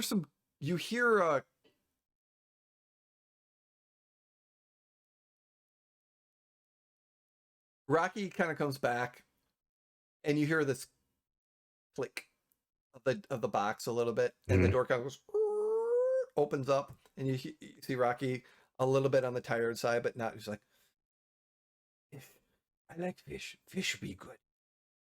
Thank you." Okay. Are you getting? You said you go get magic, right? Yes. We're going to get your fish, and we're going to go look for your invisibility magic. Okay. I'm gonna go back to bed and study. Okay. You do that. Well, him's a growing boy. He's very tired. Glastoc, give me a perception check. Oh no. Oh, God. 7. I was gonna say fail. He doesn't see anything. Everything's fine. Yeah, you don't see anything. Yeah. Again, I had a 15 and it rolled over. Everything's fine. Yeah, everything's fine. Yeah, you're not seeing it. You're not hearing it. You're just okay. So yeah, and then the door kind of shuts and he kind of goes back and he's like, he's going towards his water and his main pool where he kind of sleeps. So, okay. So yeah, and you go downstairs. So you're gonna hit, since Radix is right there. Here's the other question. Are you gonna try to investigate the noble at all before you confront him, like some of his dealings, or try to get any information about him, or are you just gonna go confront him? Part of me just wants to go straight at him. Okay. But I'll leave it to the Vero judgment votes of the for- group. Vero votes for getting background info on him. Wow. Tell you what, let's do this. Why don't the two of you ask around and find out what you can about him while I take care of talking to Radek, because I can always ask Radek information about him. Yeah. And then I'll head to the magic shop and ask about because we haven't told Vero yet that Rocky wants invisibility stuff. This will give Brynn a chance to talk to him about it while the two of them are together. Sure. Since you kind of are walking, all of you are walking past Radek before you kind of break off.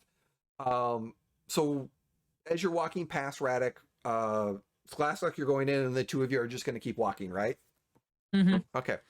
Aviro and Brynn, your passive is good enough to notice this. Mm-hmm. But outside of Radix, there is the store's opening up. It's opened. I would say it's mid-morning by now, but as you are shopping, you notice that there is that one human young helper is kind of sweeping up in front, and as you kind of approach, this is the same one that was very tongue-tied the last time when Brynn kind of came up. And suddenly, as he's kind of looks up and sees all of you, and it's kind of, and then sees Brynn, and gets very nervous.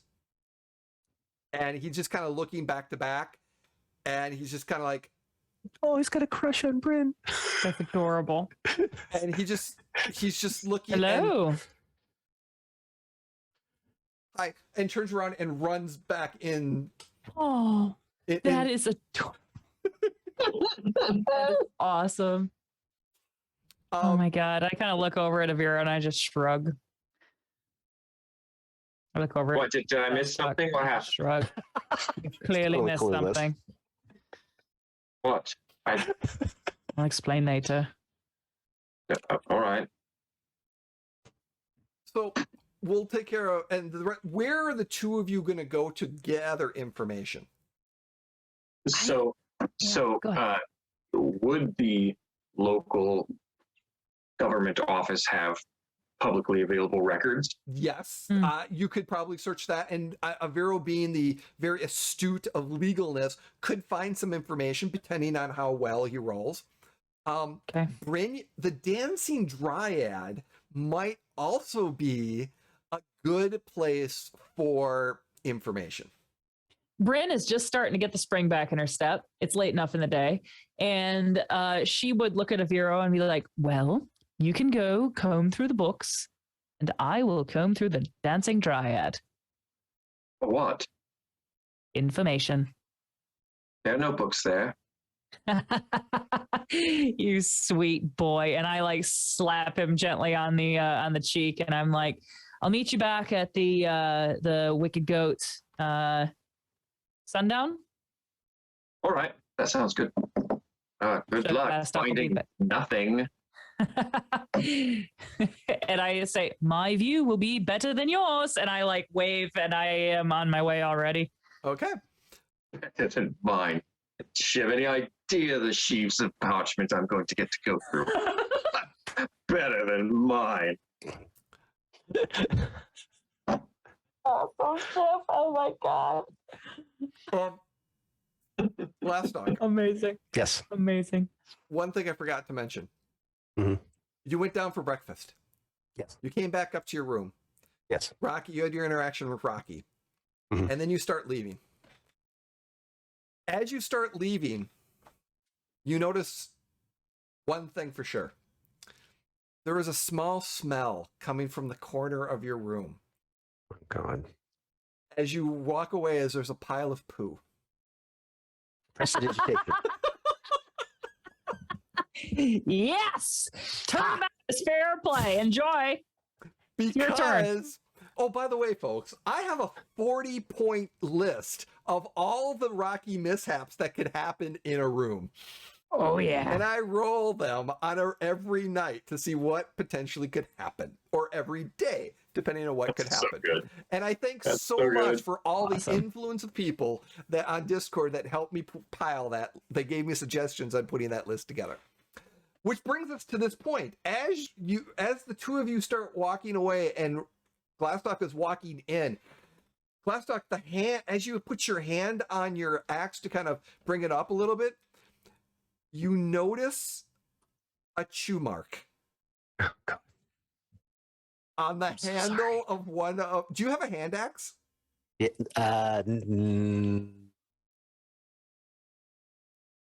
no. So it is your I don't have axe. I only have a battle axe. You Oh, have your battle I'm axe. You have a chew mark on your battle axe. hurt him. Don't hurt him. I'm really sorry.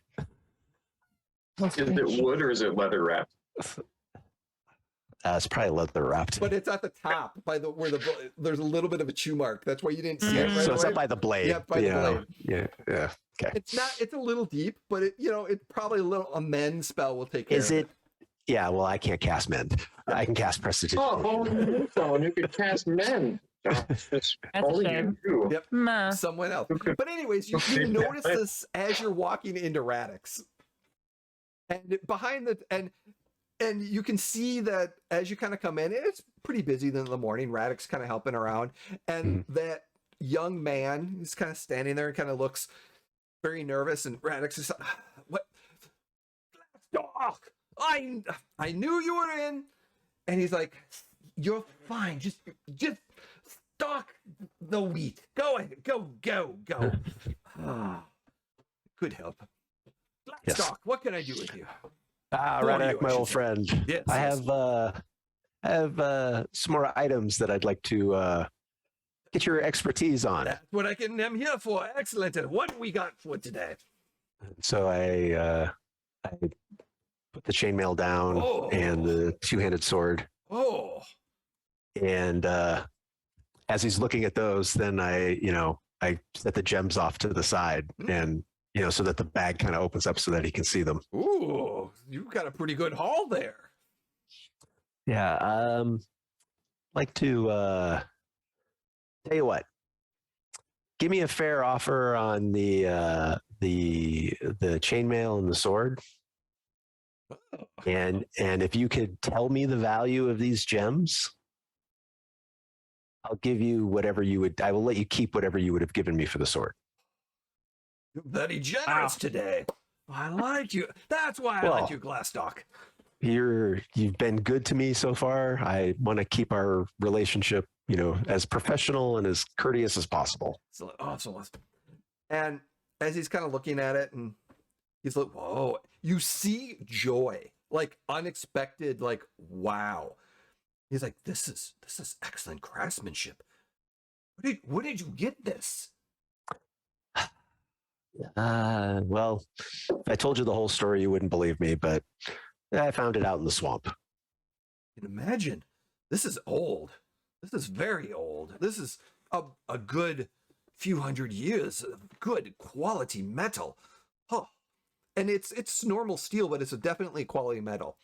And he kind of comes up, he's like, I'd give you 40 gold for the chainmail and 30 gold for the sword, which is, the sword is excellent quality and it's still sharp and it's got a little cretation on it, but he's like a smooth, and he's like, oh, excellent finds. The gems, and he gets even glass, like, you've got 5,000 gold worth of gems. Okay. Wow. So, as I said, I'll take the 40 gold for the chainmail, and thank you for your your quick work here, my friend. Oh, what is it? I'm sure you'll see me again. Always. And anything you want to purchase here that while you're here? Yeah. You should buy something as a courtesy. Do you have any nice oil or I sharpening my axe, I want to make sure that it's always as sharp as possible. So a really good whetstone and some nice oil. I think we've got something like that. Let me grab it now.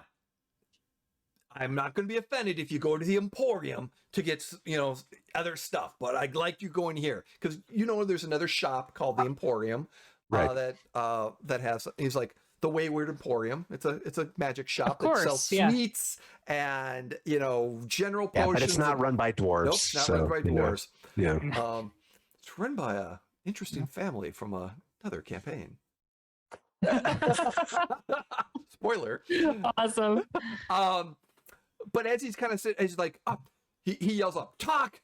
Bring me a whetstone." And the young man kind of comes in, and he's like, yes, and here. It's like, thank you, Talk. Now go back, finish. Talk. Oh my God. I love him. So yeah, you get the whetstone and everything. Yeah. Okay, perfect. It's going to be, Yeah. he's like, yeah, it's generally a whetstone is probably like only 4 gold, maybe if that, if you have silver. He's just like, yeah, Right. we're good. So, Okay. So you know what? I'll give him the 4 and he's happy. And take it out of the 40 that he was giving me. So okay. So you're going to head off to that. We're going to come back to Glastoc at the magic shop. We're going to hit a Vero real quick. Vero, you go down to the central city audit, city commerce. It's further down, City Hall, more or less. You are comfortable here. There it is, bureaucratic, just BS and paperwork and busyness, and you kind of get the runaround. But give me either a persuasion check or a history check, because of Avero's knowledge of how to navigate things. I'm expanding it to a very interesting. Which one you would like to do? History. Okay, because you know the history of how to that these can be very difficult, bureaucratic, and just a pain in the butt. But this is Avero's element. 24. Yeah, you know exactly how to, when they start giving you like some, you need to fill out form 5A and for a request to be able to get in here. And yes, which I have done already in triplicate as you require. Oh, yes. Okay. And did you fill out the supplemental access to restricted information based off of A4 through 7B? Yes, of course. It's right on the back. Oh. Have you even read your own forms? And he's just, this person, the cleric, is like, okay, well, fine. And over the course all of this is perfectly legit and within rational capabilities. Yes, it is. And they're astonished by how well you navigated that. What information are you looking for? What information am I looking for? The noble. You were looking for some information on the noble. Like, Jim, what information should I be looking for? Carrie, what information? I can tell you, see if he has any children. Family If so, history. are there any undeclared? What's his actual position? Well, it's more any it's business more that, dealings he has. Yeah. So if I can find that, but I think it's kind of depends on what kind of information is available at this particular place. Like, is it likely to have that kind of personal information, or is it just kind of business information? So it's more business, but there is probably some additional records. So you know that Tobias is currently one of the is a noble. You know that his fortune was made in wine and has a large number of vineyards to the west. So he has several different ones. You know that there's been a petition to buy him. There's been several petitions by him over the course of the last few months to have against the lizard embassy, and just complaints and just general have been flooded in of him. There's actual documentation of accusations that the lizard folk have been destroying his vineyards. And the one thing that there are no mention of any children. He is married, but there's no mention of children. Has he ever been arrested? No, nothing on that point or anything like that. Has he ever held political office? No, but there is an aspiration for political office, like a ruling noble, but he's kind of not there yet. He's got some influence amongst them because he donates a lot of the wine and he's got some good friends and the councils and different, because he's a noble and the wine is. But the one thing that you notice is that his favor is slightly dropped because it seems that his fortune is diminishing because of his vineyards aren't producing as much. And it might be directly related to the fact that some of the damage or crops or issues at the vineyards, aka the attacks and things of that nature that have destroyed like his crop. he's losing money left and right. Is there anything in police record as to a claim for property damage and foul play? Yeah. Nice. So he's indicated that, you know, there's damage, there's reports of vandalism, and he directly indicates that he thinks that there's monitor lizard involved, and wild accusations, but no one has really accepted it. But you know that he's losing a ton of gold. Okay. What is his highest level of education? University. University, where? Not here. Let's say Boulder's Gate. He took some studies in Boulder's Gate, but he's mainly in this region. So he's kind of came to this region. He's known of this and flourished. He went to the Forgotten Realms version of Brown. Yes. Baldur's Gate University, BGU, go Owl Bears. Yep. Go Owl Bears. Go Owl Bears. So yeah, so that you were able to, and the biggest thing is that you were able to find that because of this, he's losing money and some of his influence, and he's almost on the verge of bankruptcy. Not quite, but he's getting close. Do I get to see his tax forms? Yeah. Do I know what? Yeah. Sure. So what does he claim to be for a career? Is businessman? Yeah, businessman, entrepreneur, merchant. Mm-hmm. Okay. Mm-hmm. Okay. So, I don't know. all right, Brynn, Yes. the dancing dryad. As you walk up to these doors again, you see the illusion of the dryad in green dancing above the main entrance. This two-story figure in the movements of leaves and dancing, and it then programs back this programmable illusion that's up there.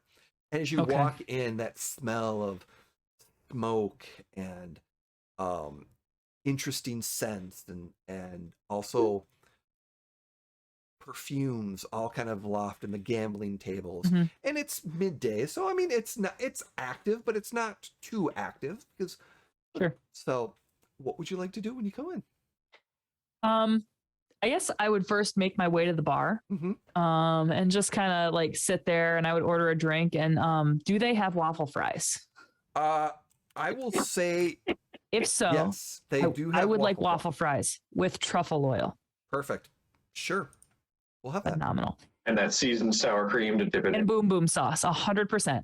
And so then I get those, and I'm just starting to sit, and sauce? Oh my god. Yes. And I want to sit and I want to listen. I just kind of want to listen for a little while, and I just want to see if I'm hearing any rumors flying about this guy. If there's anything that I would pick up. Give me a perception check, please, or investigation. Okay, let's see. Actually, this would be perception. This would be a perception check. Okay. Because you're kind of good, listening. because that one's better. Nat 20. Wow. Yeah, there you go. Yeah, so perceptive. So perceptive, yeah. That makes a total of 23, by the way. Okay, so luck would have it that as you're kind of sitting there, you're hearing some individuals gambling. Yes.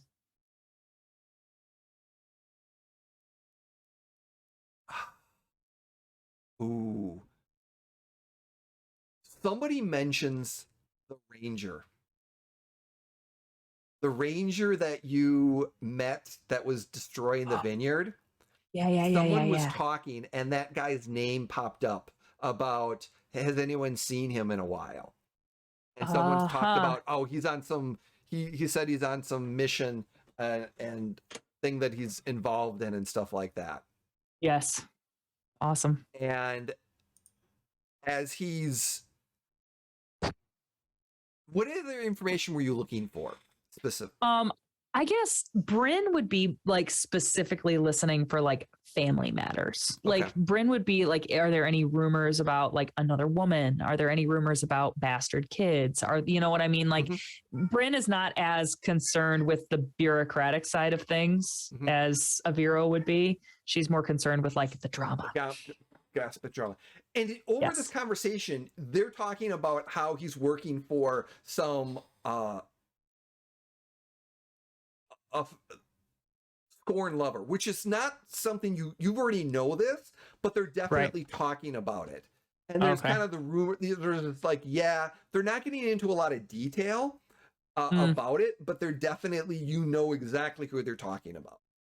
Okay. And the comment too is like, oh yeah, he's the scorn lover. I've heard he was talking about the scorn lover. She's pissed. Oh, she's just, and his wife doesn't even know. And she was thought about confronting the wife, but yeah, she's just ruining him from the outside.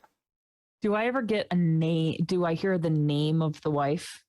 No, you don't hear the name of the wife. Okay. But you do.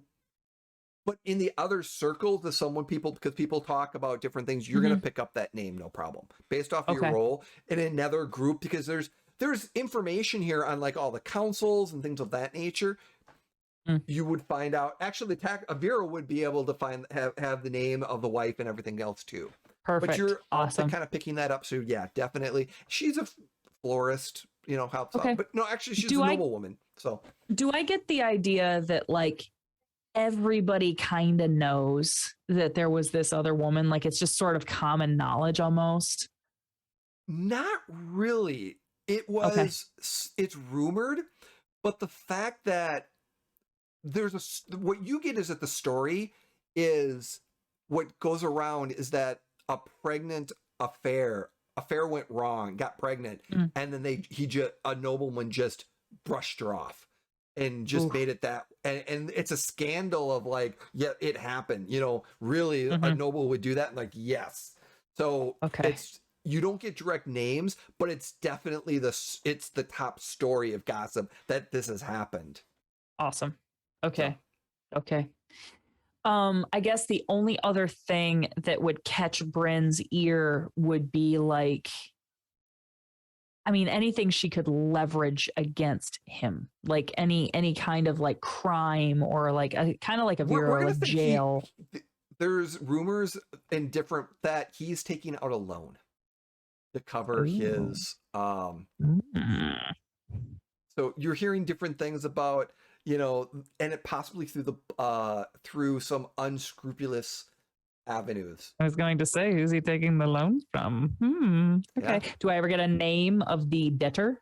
No, but it's probably, you're pretty sure your previous contact might know all of them. Phenomenal. I would finish my waffle fries and the boom boom sauce, of course. And I would kind of just, I guess I would, Brynn isn't in too big of a hurry to get back because she said sundown and it was like noon or 1 when we went out. Spend the afternoon here. Yeah, I want to gamble a little bit and just kind of enjoy the atmosphere. Your friend, the contact doesn't show up today. He seems to have been, there's rumors that he was there late last night. Good. It was entertaining and it was having fun there and stuff like that. Give me a straight, our question, are you deceiving or are you in your gambling? Or are you playing straight up? Oh, am I trying to cheat? Yeah. I guess, I would try to cheat. Give me a deception roll. Okay. Oh, Lord. Deception is a 12. Yeah, you make like a small amount of money, maybe probably 20 gold. You make even, good. So nothing bad. You cheated but didn't get caught. That's good. So that's always good. Okay. Thank you. All right. And then I just make my way back by sunset. Okay. Perfect. Vero, are you going to, your day probably was mostly there in that free time. Are you going to go anywhere else before you go back? Yeah. Where's that? So whenever he would exhaust the resources of the government center, he would head to the library. Okay. Were you going to head to the magic shop to look for that oil that your sister suggested? He was not. Okay. That's no. Knowing him, he would have wanted to go to the library, and so he would have gone to the library. Okay. We're going to get to that in a moment because that's going to set some stuff up. Glastoc. Yes, sir. You get done with the shop.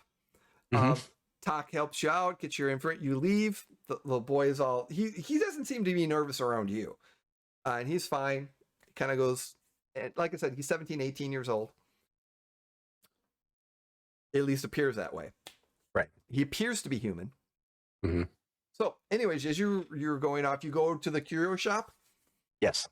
So as you go in, same type of talked about how it looks like everything is just stuffed in here. There's magic items, there's common, there's alchemist items, big table or a desk that you kind of come up to, hallway that goes down, and more things just stacked up.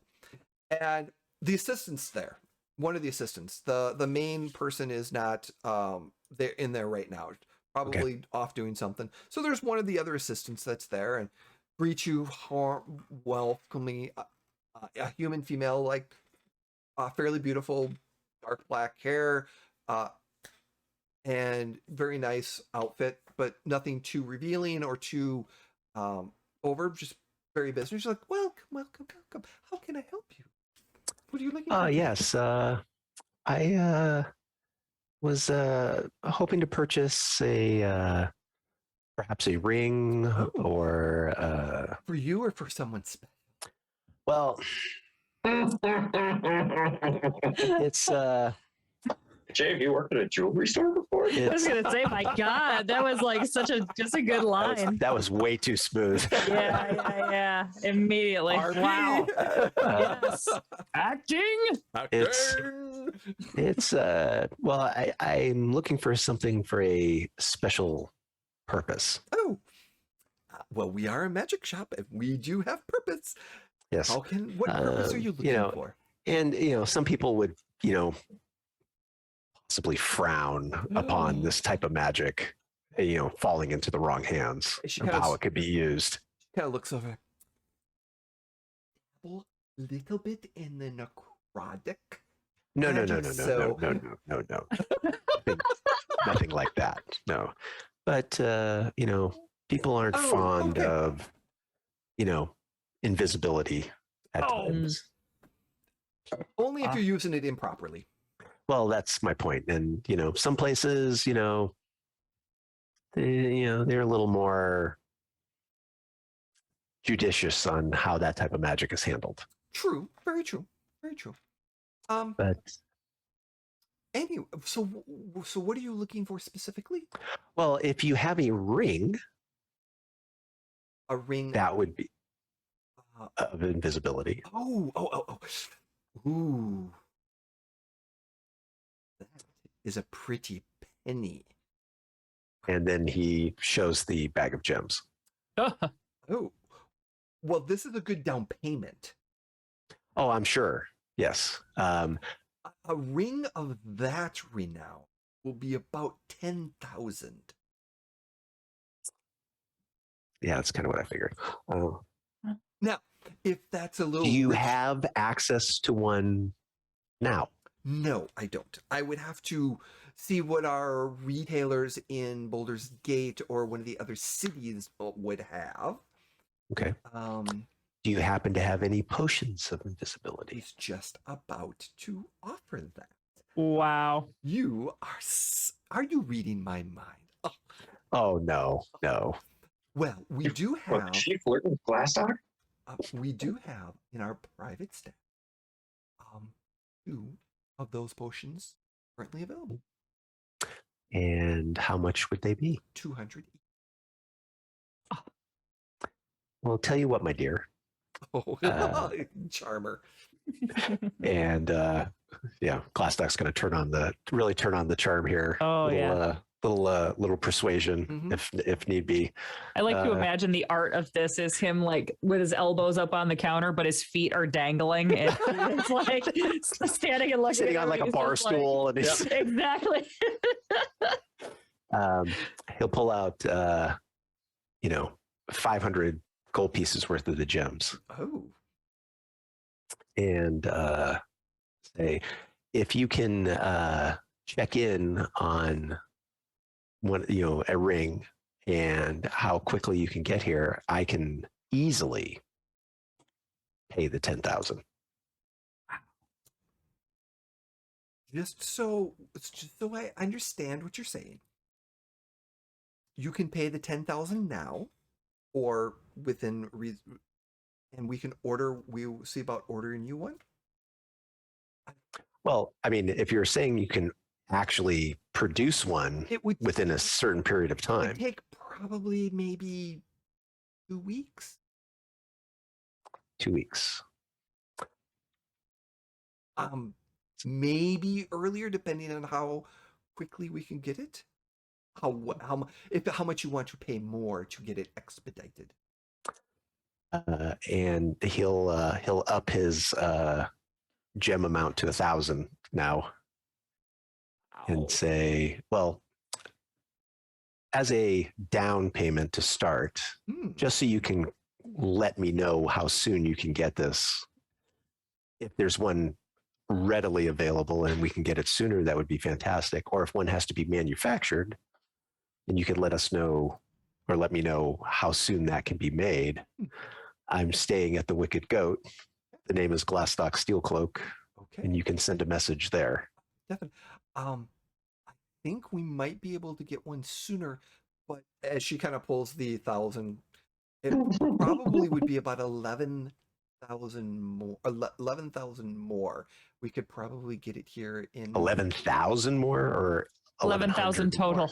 It would be 11,000 more, so a total of 12,000 gold, and you could probably get it next week.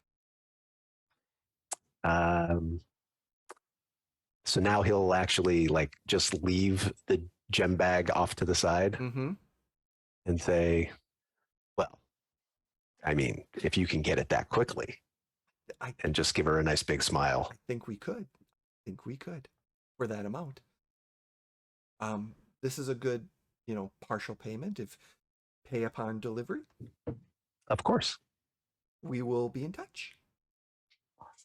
And you remember the name? Glastoc Steelcloak.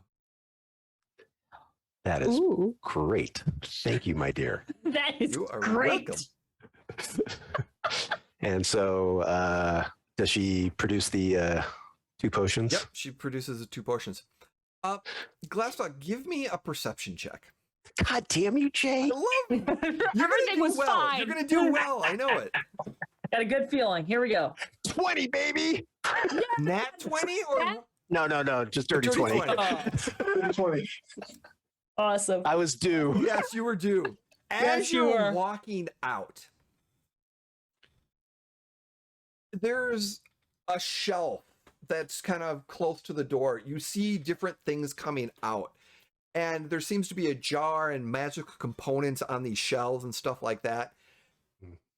And what you see is, it appears to be a petrified or a dried beholder eye. Okay. But what catches your... It looks exactly the same size, shape, and texture of Brynn's sword. Ooh. It would fit in that small spot that was missing. So it's like as he's walking out, it's on a shelf, Yeah, and it's on it's a like shelf, yeah. like right eye level Yeah, where he can see pretty it much. and stuff. Excuse me, miss. Yes. This beholder's eye. Yes. How much is this? 50 gold. 50. And he walks up and he slides her the 50 gold. Oh my God. He says, "That it's an interesting curio that I think one of my compatriots would most love to have." There's spell components for different things, kind of to amplify things that they'd like. Oh, yes. I know. And then I kind of cast prestidigitation so she can see that I'm a spellcaster. Ooh. Well, aren't you full of My- surprises? Oh, you have no idea. Oh. Ship. I ship it so hard. What is this woman's name again? This woman's name is Chrysandra, but it's Cassandra. not the owner, who he is also charmed. Wow, what a stud. Yes, he's making everyone here. So yeah, you've got this eye socket and you leave. So Okay. everyone kind of gets back to the wicked goat. But Aviro, you only have like an hour or two at the library. But as you're going to the library and you want to get in, it's restricted. It's closed. Certain areas are closed off. I ask a librarian what's going on. And they're like, "Oh, yeah, we're everything's fine. We're renovations and repairs, but you know that there's like the entire library, like one section of the library on the second floor and third floor are not accessible."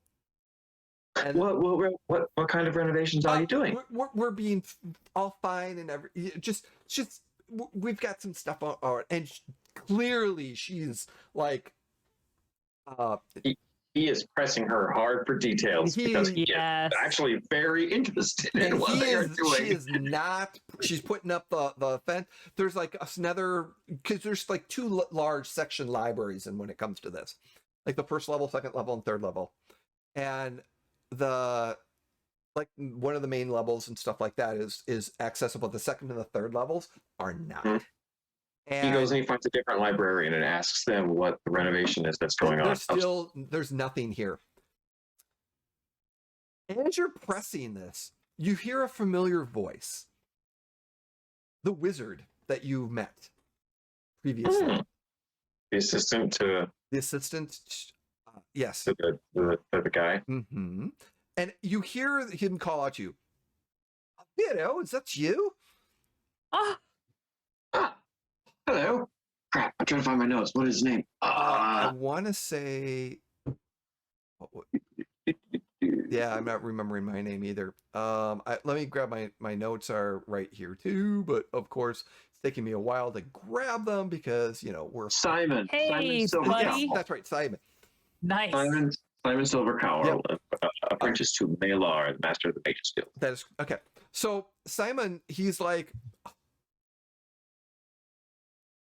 and you get this eye. He's like, "You are perfect. You said you have a group, don't you? A group, an adventuring group with you, correct?" Yes, indeed, we do. Yes, we are the natural ones. You do investigation work too, but your librarian background would be perfect. Okay. I need you to get your group and come back tomorrow night or the day after. I will send you a formal letter.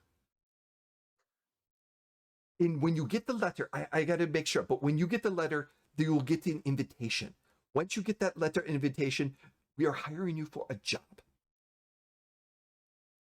All right. Tomorrow evening, you'd like to send it? You're either we'll send it to you tomorrow evening or the next day morning, depending on how much legal work I have to get to and authorizations for you to be able to do this. But, all right. It is a high priority and high secret. Regarding what? Exactly. You can speak of this. You can't speak of this job. And so we can only communicate through writing? You can't. I can't believe I'm saying it. Aviro, don't say that we're hiring you. Don't talk about it. And when we finally send you the letter, you can't talk about it.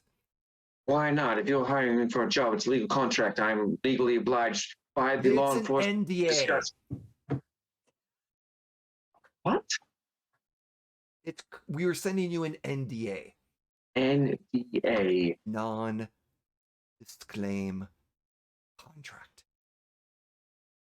Let's see. Non-disclosure agreement. Yeah, that's non-disclosure agreement. But we're throwing contract in there. NDAC. It's an NDAC. Neck. It's a neck. Well, why didn't you just say so? Did. But be prepared for it. All right. Okay? All right. Yes. Thank you. Send me to the Wicked Goat. Don't leave the city. You, like I said, I need authorization for you to come into this. So I need to get that. Once I get that authorization, you, all right? Oh, all right. You're being very peculiar. Yes, I am, because you'll understand when you get it. Now, thank you for coming. We will see you later. Well, hey, what are they doing upstairs? That. Shh. Tell people you're having repairs if you're not having repairs. Phil, That's go. just Shh. Go. Amazing. Phenomenal. All right. Oh my God. Oh my God. So as you're getting back for the evening and you're sitting down, you get the nod that fish has been delivered to your room at a good amount. And we're going to pick up next week as you're sitting in the tavern, relaxing and talking about what you found out today. As you're relaxing around the tavern, which means next week, April 27th, we will be back. So in 1 week, we will be back to have it. And then we're going to have a little bit of a hiatus, but we'll talk about that next week, as well as some other stuff that's going on. And a special guest. A what? We might have a special guest in May. Ooh. Ooh. So next week, we will have that information for you. Very excited about that. Yay. Thank you so much, everyone, for joining us. Thank you for any lurks. Thank you for watching us on the vlog. Remember, if you are watching us on YouTube, share and like. If you're not following us here, please follow us here. We are looking at probably coming back to gaining the affiliate status sometime later this year. So I would love to have 100 followers on this channel, eventually getting back to our affiliate status. It's a goal. So we'll keep you updated on that. Thank you so much. Thank you, everyone, all my wonderful and talented players here. We appreciate you. But please go around. We're going to talk, promote what you're doing. Where can we find you? All that other stuff. So Jim, the non-boring one. Yes, the non-boring one. So Jim, Hawkmare1 on Twitter, obviously here on Wednesday nights, playing with these wonderful people. Starting next Thursday, I will be back on the Blue Water Dragoons channel in an Oops All Rogue campaign. Except Is your character a rogue, Jim? No, I'm playing a ranger.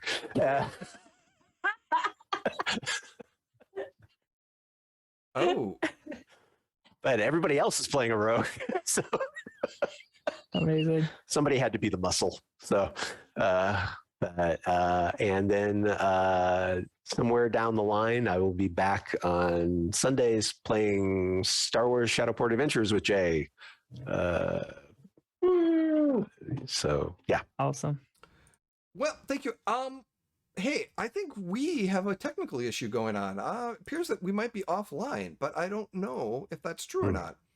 I see that we're still live. I can see the stream. All right, and I got some things that are going streaming and some things that we're saying that we're not. So it says live on my end. all right, we're going to continue. I got technical difficulties. We ran into the same technical difficulties at 10 o'clock. My internet just went out again. Before it didn't, but now whatever reason it kind of did again. So next time we didn't take a break. Next time we'll take probably our 10 o'clock break times just to kind of, so we're not issue.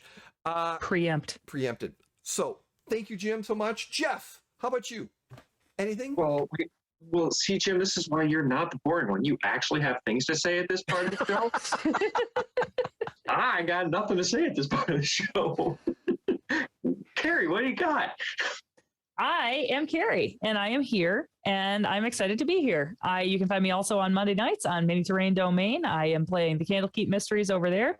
You will also be able to find me once a month on Wednesday, same time, different channel, Mini Terrain Domain, playing Mythos Investigators, and I will be running my first game ever, and that should be starting Wednesday rather, May 11th. May 11th. So we'll see. Awesome. And then, yeah, Friday night, don't forget to check out Dice Tales Live, also on Twitch. We have a quick little 1 hour segment of our most recent episode of our campaign. So very excited about that. Very cool. Thank you so much.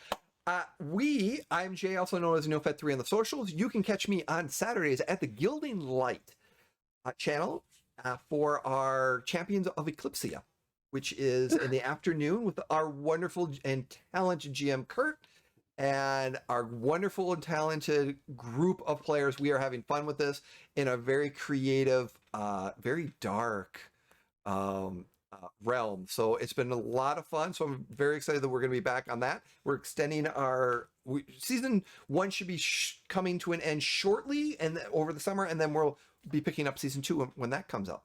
Shadowport Adventures ended, but a few notes. We will be doing some one-shots coming up on this channel throughout the summer. We're kind of organizing some of that. One of the things I can say, but next week we'll have confirmation, is I will be running a Star Wars one-shot on Gilding Light on May the 4th be with you.